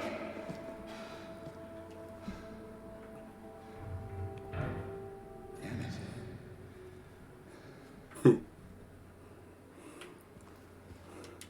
What's a kid doing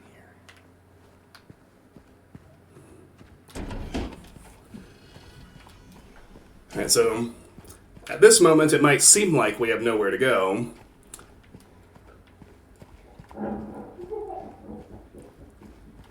But that noise cue tells us something, and if we head back to the front hall, we can see that she has conveniently opened this door for us. But this grate has opened as well, and there are a couple of lying figures in there I want to go ahead and take care of. I would really, really like to fight them one at a time, though, so I'm going to see if I can't bait this one out here without bringing her friend along.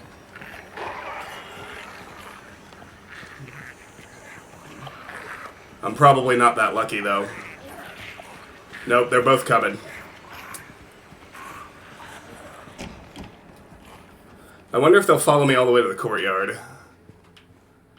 I have a lot more room to run around out here if they will.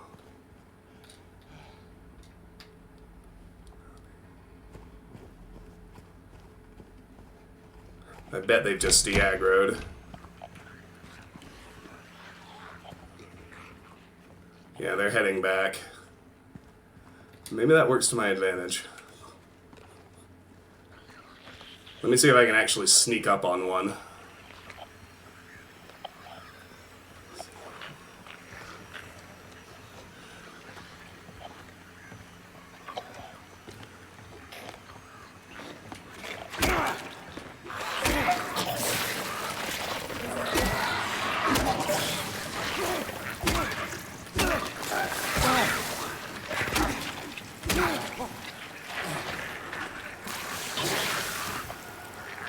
Not so lucky. It's alright, though. We can take him down slowly but surely. It'll work.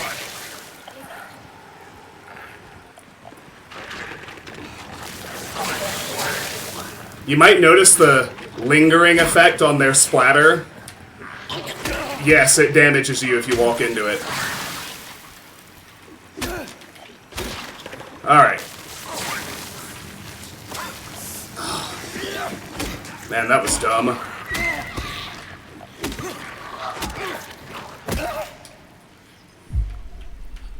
Alright, one health drink, not bad. Alright, so down here we've got 101, 102, because 103 was locked. 101 is locked. We can get into 102. Doors and corners.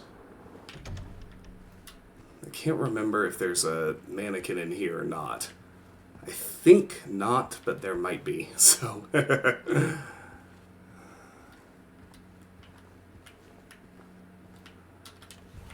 let's...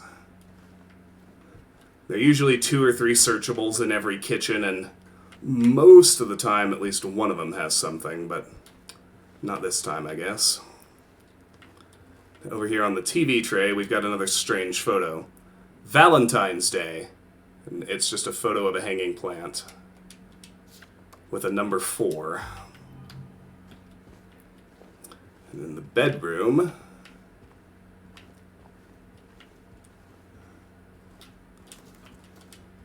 a health drink. Beautiful. All right.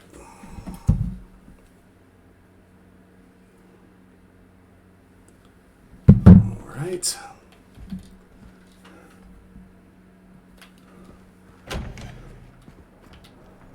Once again, one way to go. But since Laura opened this hallway for us, we should be able to loop around to the other side of that gate and get the key she kicked.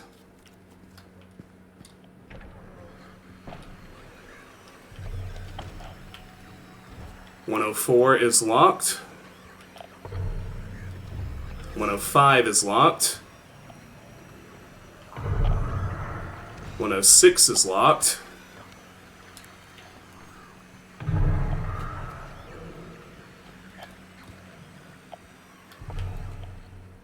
107 is open. We better have a look. There's a mannequin in here, I remember. I think it might be the last one. There's one or two more I have to fight with a melee weapon, and one I'm almost certain is in here. Watch, it'll still surprise me.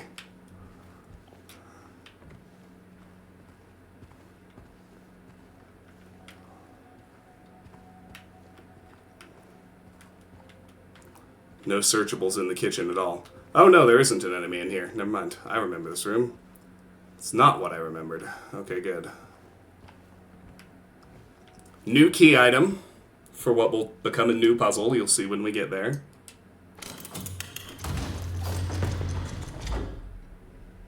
A wedding dress. And the golden apple handle. It seems to have broken off of a wardrobe. It may have a similar use. That's right.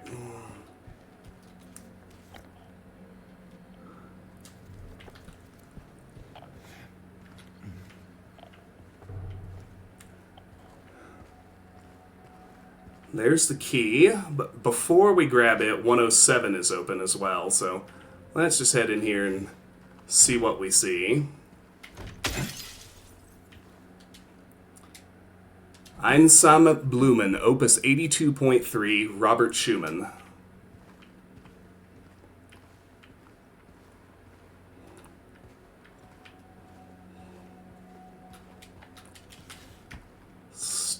Remain alert.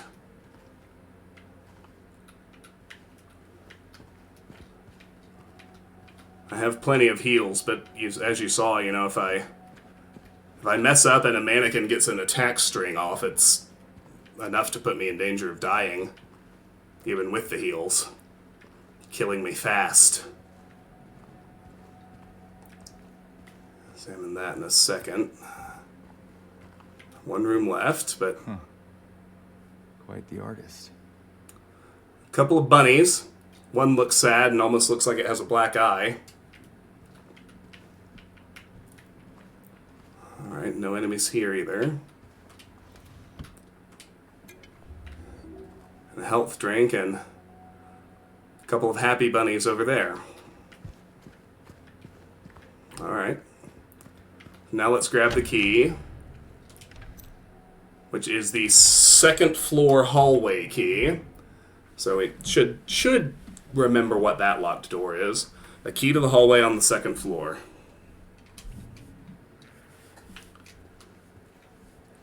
Now those enemies are going to be in the hallway, but they will have opened another apartment for us to explore. Trade-offs, right? 106 is open now.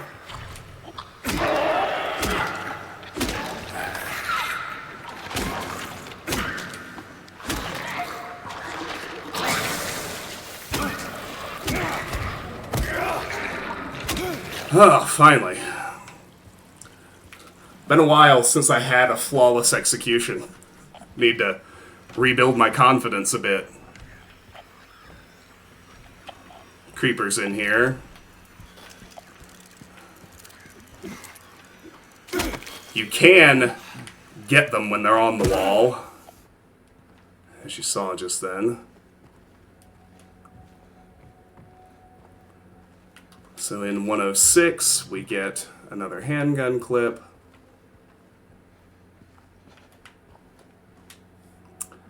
Please deliver these to Mrs. Millie from 102. I'm really worried about her. She's been cooped up all alone with his belongings for days on end.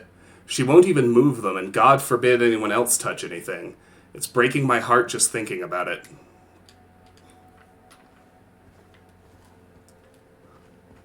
Looks like flowers and some food.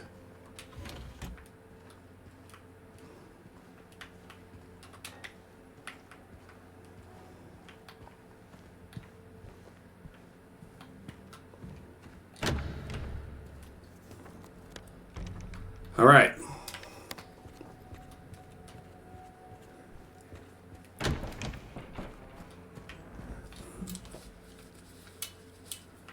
So with that key, we have access to one more path,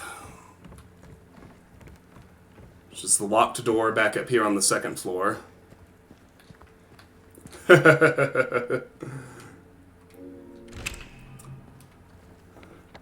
Alright, so we're heading into the bulk of the second floor now.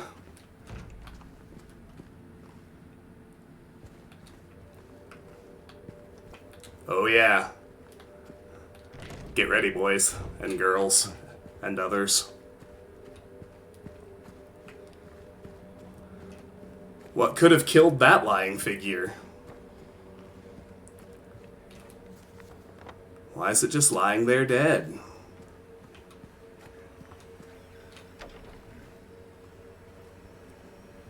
It's him. Let's put it off for a moment. Look into the garbage chute.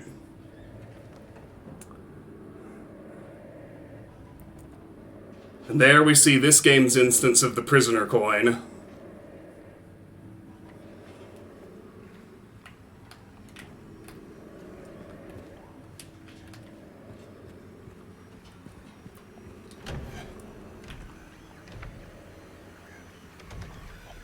So we can get into 213, but let's procrastinate a moment.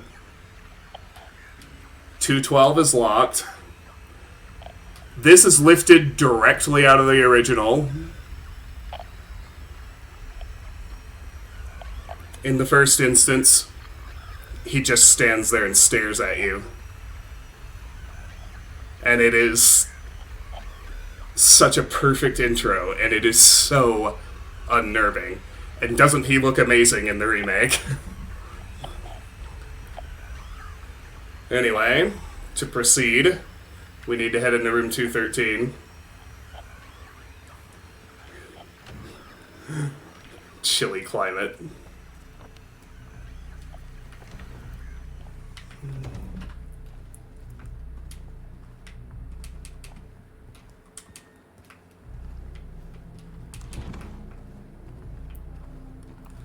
Akira! I don't know how you know exactly when to drop it. It's so unnerving. Every time. Alright, there's our way forward. That apartment 213 has our next glimpse of the past. This is where the clock was in the original game. You can see the scratches on the wall.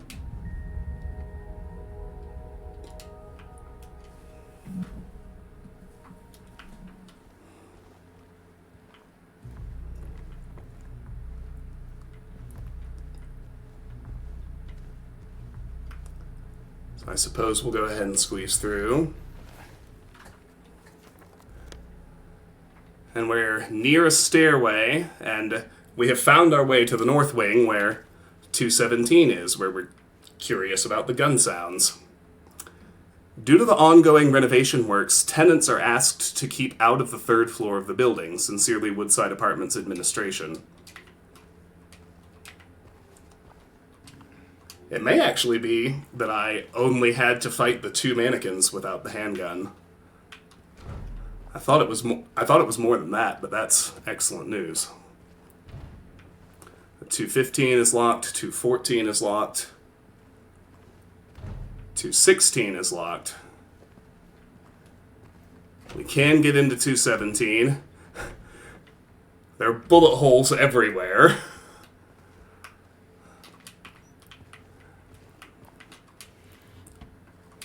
There's a handgun ammo in the kitchen.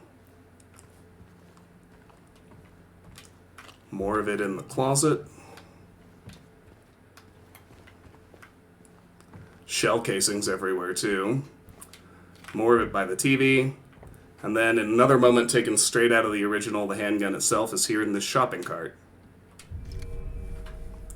Hold left trigger to aim, press right trigger to shoot. We get an autosave when we pick it up.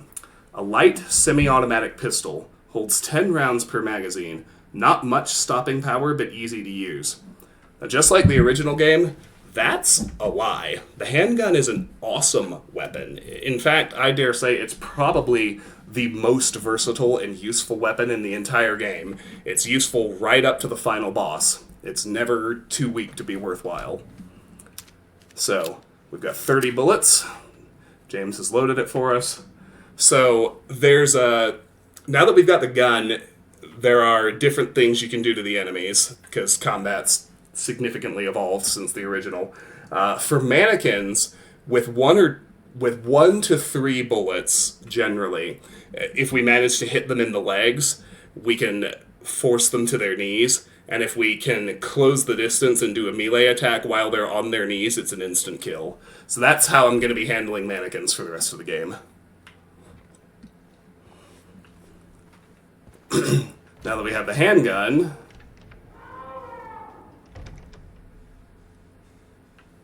it's even the exact sound from the original, that scream. So, nowhere to go but directly back the way we came. As we go back into 213, the TV is on and this has appeared.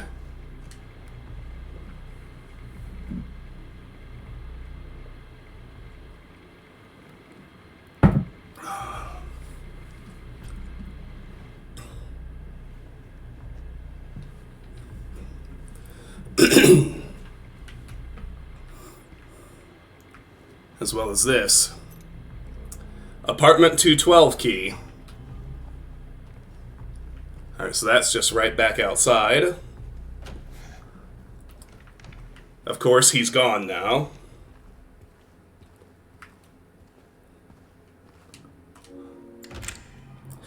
The feeling that you are following him and moving towards him is so unnerving. It's just, you really don't want to do it, but it's the only way forward. Hi, Ethan. I'm doing really well, thank you.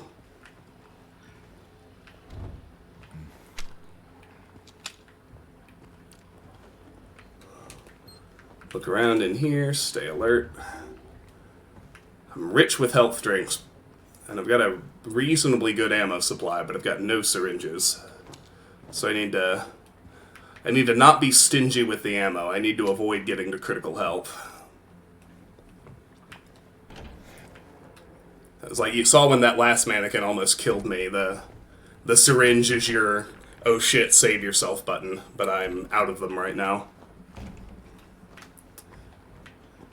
Alright, still only one way to go out here onto the balcony.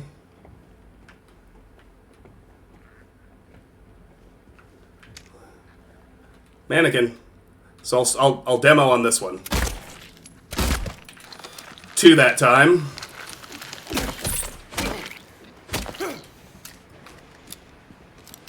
That's what it looks like when you take out their legs. And for my money, it's by far the most consistently simple way to deal with them.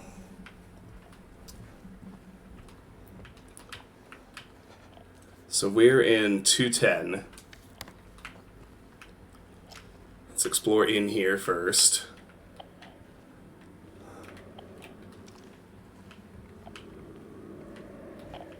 I think that's it for literally inside here. There's some more handgun ammo. And over on this far windowsill is our next strange photo. Career's humble beginnings, and it's crumpled up pieces of paper thrown at a trash can. Number 7.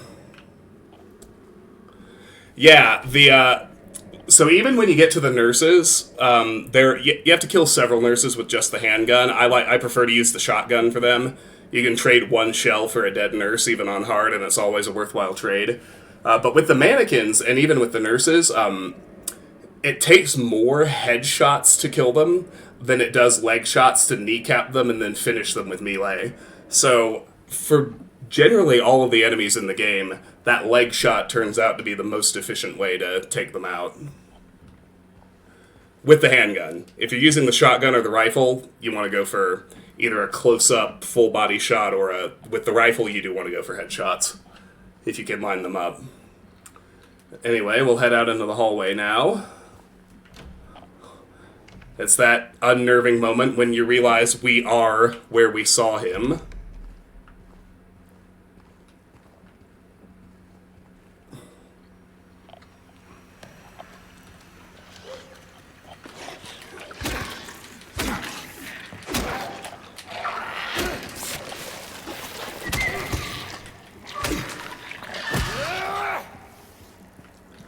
Lying figures, I try not to waste any ammo on.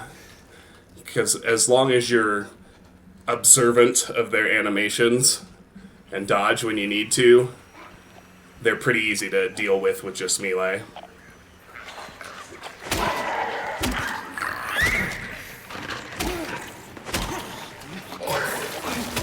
Exactly like I didn't do just then.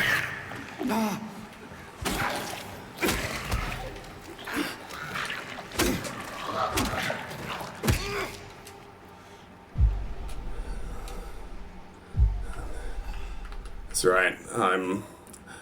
As long as I have over 10, I'm relaxed about health drinks. Alright, yeah, 209's locked, so we'll keep going. Outside, we can't get to the 3rd floor this way, but we can, in another delightfully Dark Soulsy moment, open a shortcut back down to the shoot courtyard. But this is forward. 207's open, as is 208. I want to look at...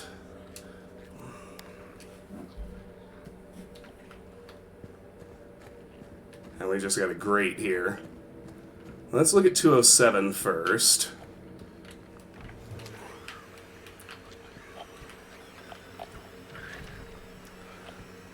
I think there's also a mannequin somewhere, so... Yep. Knew it. James, I'm hitting L2, dude.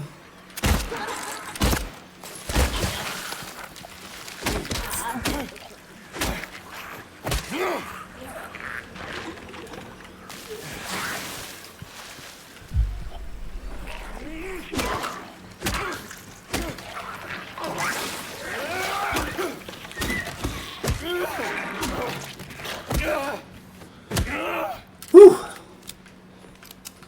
That was exciting. Alright. Anyway, let's search the apartment, and there's something we can do in here with these welcome home balloons. I'm gonna go save before I do it. So I'm gonna make sure I do everything else and kill all the enemies and whatnot first.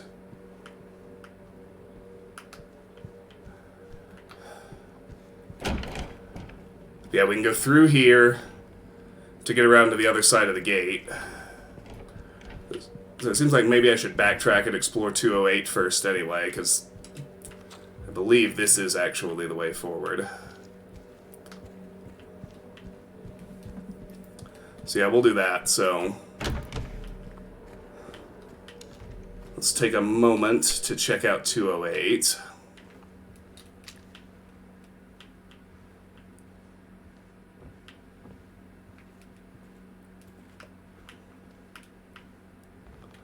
I feel certain there's got to be a mannequin in here. Maybe there's not.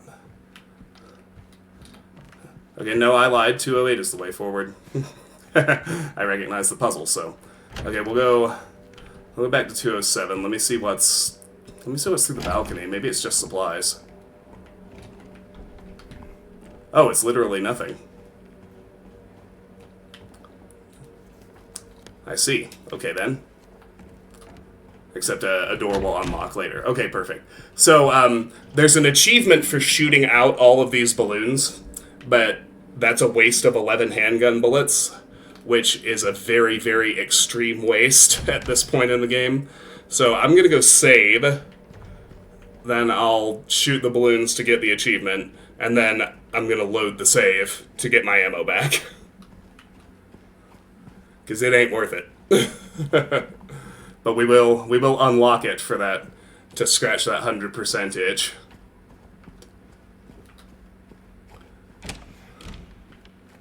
I'll just quickly pop back to reception and save.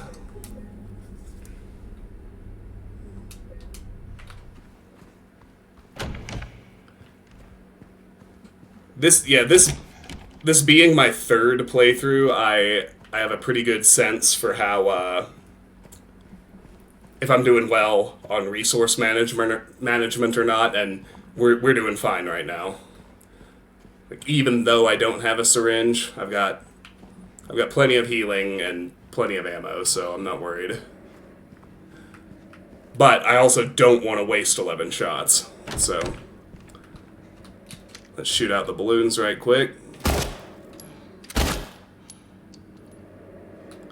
Line it up.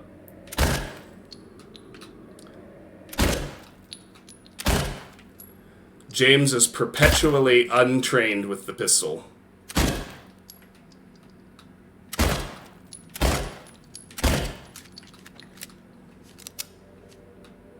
I think I missed that one. Twice. There we go. Let's not party. Shoot all the balloons in Woodside Apartments. Alright, and with that, we will load that last save.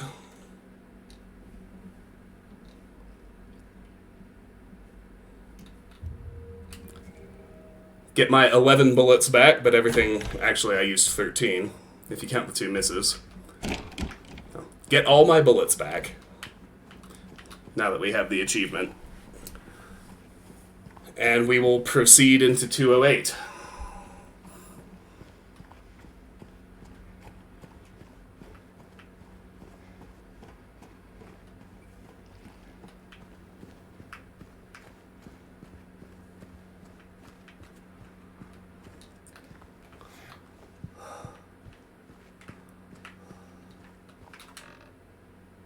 Almost missed handgun ammo. Hey.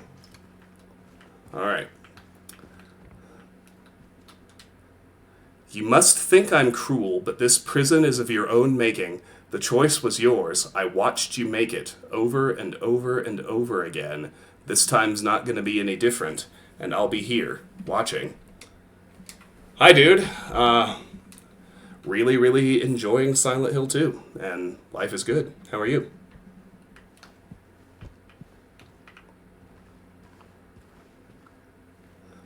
So here's where we can use the golden apple handle we found.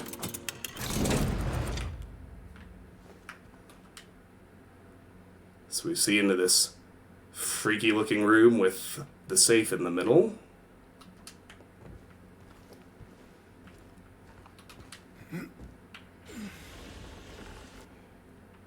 We're able to push it and move into this space. Of course, as we do, it shuts behind us. Welcome to the first... well, I guess... The jukebox was new, but it wasn't really a puzzle. Not really. You know, you had to find all the items, but then you got through it. This is the first genuine puzzle Bloober added to the game. So let's check it out. Right where the rooftops pierce through the night, left are homebound footprints with no owner in sight. But has he found home, oh please pray tell, or a river of memories leading right to his hell?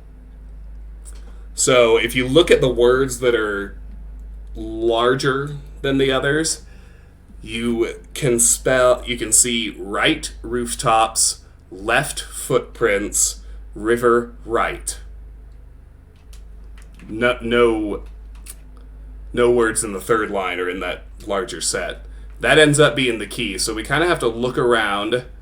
You have to have your light on for it to work. Because see, if I point my light away, it disappears, but when I put my light on the right spot, you can see a 13 on some rooftops. So looking back at the poem, right rooftops is the first step. So the first number in the combination is right 13. Let's keep looking around. There you can see footprints and 7, which matches the second line, left footprints. So right 13, left 7. Then we need to look for a river.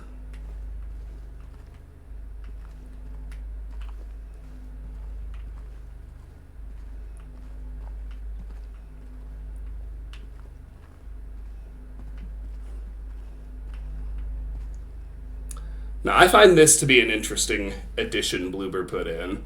The final save point in the original game, the 9 red squares, is extremely iconic, and they've added it as graffiti. Obviously in white, it's not the actual red save squares, but here in apartment 206. Make of that what you will. I think it's a very interesting addition. So the door is locked, we don't have the key. But there, we can see a river and a number 11. So if we go back to the poem one more time, and that one's actually easier to read if I turn the light off, so I'll do that so you can really see it. So the last line is a river right, and the number was 11. So the safe code between the 3 drawings in the poem is right 13, left 7, right 11. So, right 13, left 7, right 11, enter. Here we get the first coin, the man, and on the back, there's a sword. This is new. This was not in the original. And we get the steel key. A heavy, rusty key found in the safe in apartment 206. A large coin imprinted with the face of a man. On the reverse side, there's an image of a sword.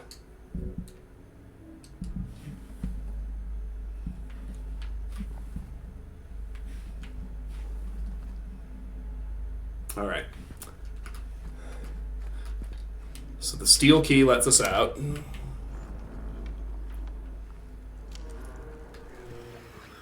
And we find ourselves on the other side of the gate.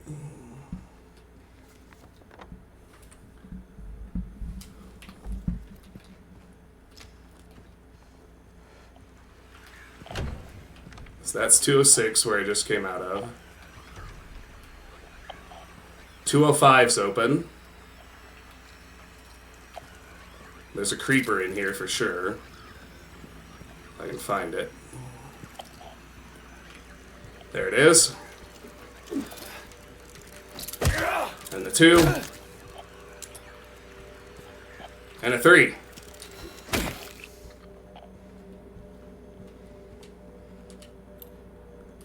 And here we have the second floor small staircase key. A key opening the small staircase door on the second floor of the Woodside Apartments building.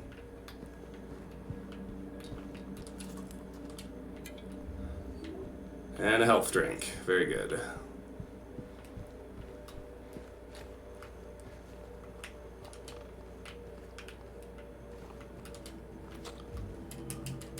And handgun ammo. Before we fully loop back, we're not getting into 204. We could open up this door. Back to where we first opened the door with the key Laura kicked away from us. We can also open this door out to the balcony back to 207. But what we've gotten is the key to that staircase over there. I don't think it particularly matters which way you go. They're both pretty quick. Although this is back to life. Hate to see it.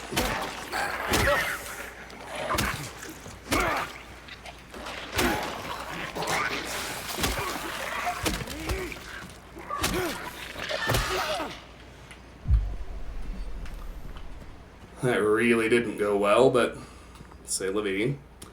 Oh yeah, it busted open this door. Which is actually pretty convenient. I don't know why I came through here. This is the door we got the key for.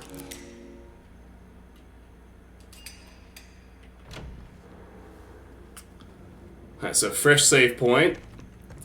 Let's try going down to the first floor first. We can. It opens.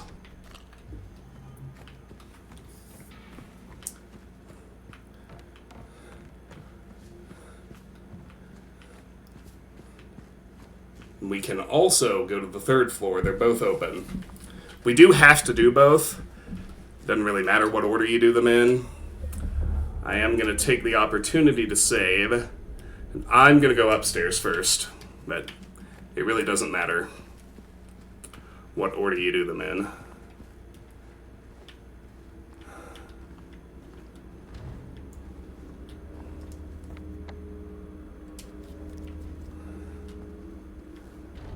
.313 is locked.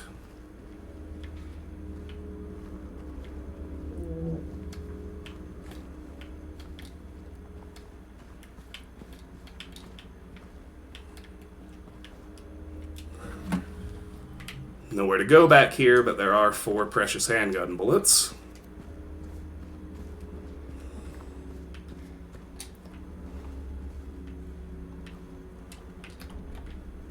That's locked.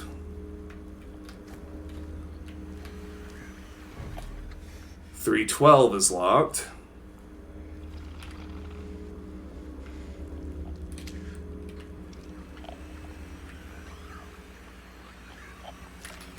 Oh, damn. Saw me from way away. I don't know if they can get through there or not. I don't think they can.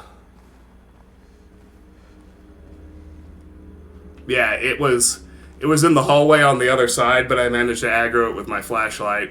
When it couldn't get to me, it went to hide somewhere else. You can still hear it running around.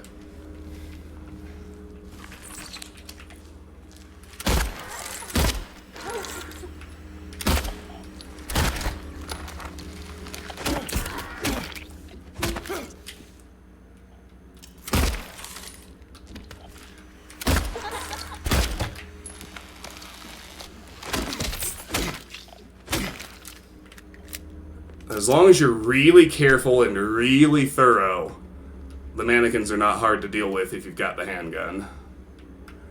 But you gotta look everywhere they might stash themselves. You got both of those. There's a health drink. Right now we're in 311.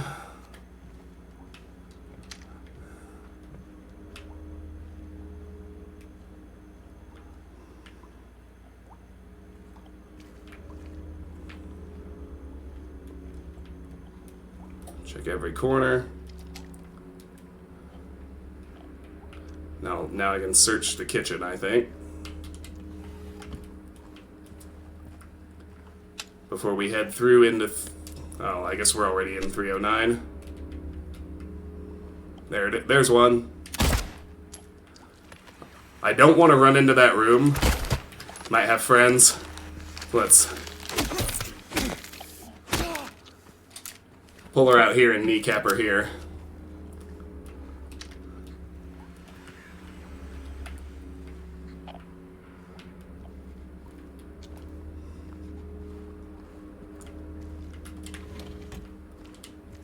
There's more ammo. Alright.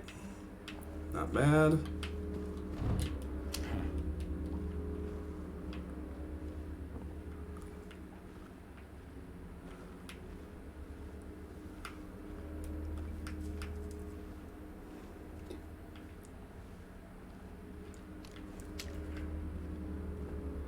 Alright.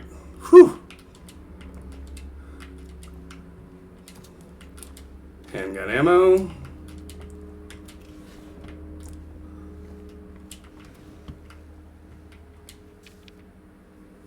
Strange note.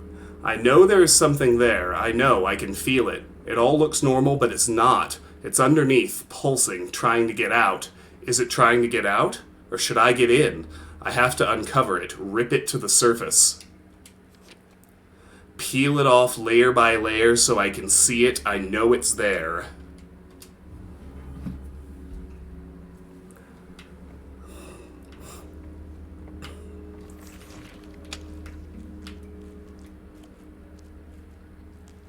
I don't know where it is. Let me pause for a moment. I'm getting a phone call. Be right back.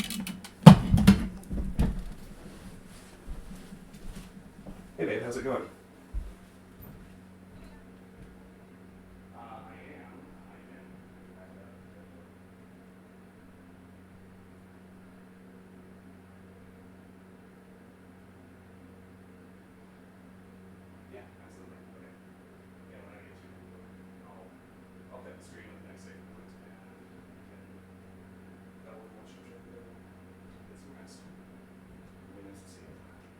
Okay, bye.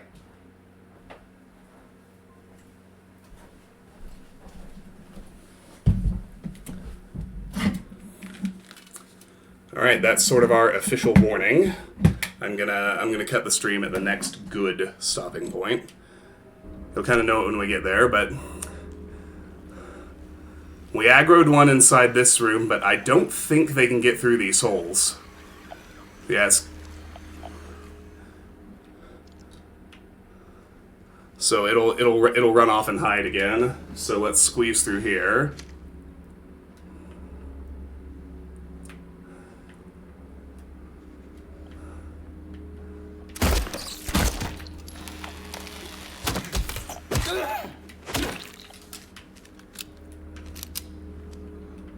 And I think another one went right around here, didn't it? Yes.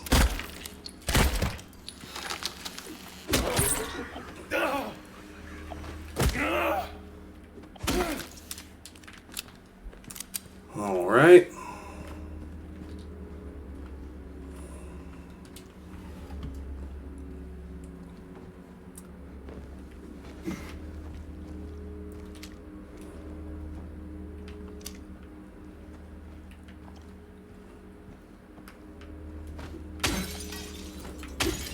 I think 310 is good.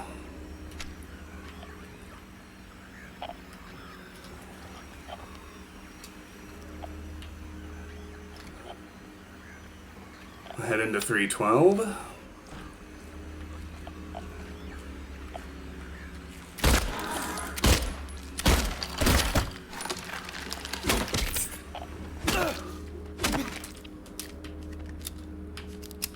That wasn't great. I missed 2 shots, but it's not the end of the world either. As long as I have at least 30-ish bullets, I'm fairly relaxed about handgun ammo. Alright, so there's a crawl space over into the top floor laundry room. Do that in a minute, but finally have 1 syringe in stock again. Infinitely better than 0. I already checked the kitchen? Yeah, I did. Okay.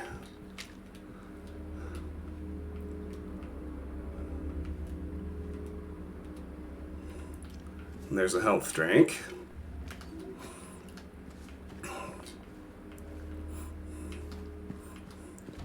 Can't open that door. There's another memo here. Excuse me. Ugh. Mucus. I was wrong. No, I wasn't, but I wasn't entirely right. I need to peel off more, something more blood close. I was looking outside, but it is in me. There's someone inside me. Collected sinister note.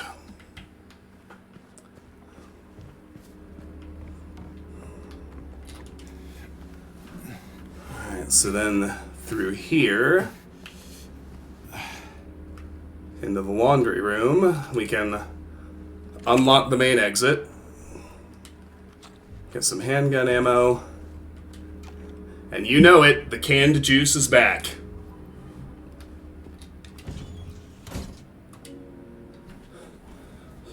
So we can toss it into the garbage chute.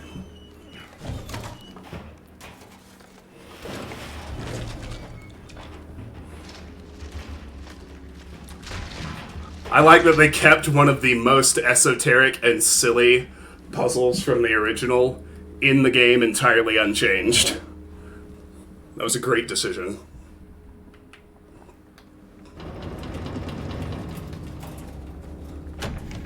Tiny little washing machine jump scare, nothing to worry about. That's it for this entire wing of the 3rd floor, so we can kind of shortcut back to the courtyard through this new 1st floor access we've opened. I'll show you around down here. There's a definitive way forward, which I'm kind of gonna avoid. 115 is locked. 114 is locked. 117 is locked. If you're familiar with the original, you know what's going to happen in 116, but that is what I'm going to save. I make no promises about when the next stream is going to be. It might be tomorrow. I don't know how the day is going to shake out, but with the garbage chute unclogged, we can pick up the 2nd coin, the woman, and on the back is a grave.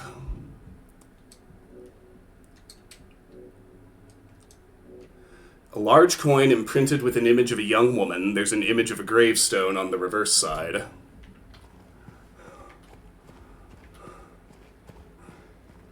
Alright. 2 out of 3 coins. We're almost ready to tackle the cabinet. The only place we have not yet explored is apartment 116. We'll pick up there next time, whenever that ends up being. I'm really glad to be doing this again. I don't know how long it'll last. The stars kind of aligned in terms of timing tonight, and I felt like doing it, and I love this game enough that I fully intend to finish this 100% run. And we'll see what happens after that. But for everybody who came back, for the couple of you who are actually still resubbing despite my severe lack of content frequency, I really appreciate it. It's good to see you all. I had a good time tonight. I hope you did too. And I will see you next time. Take care.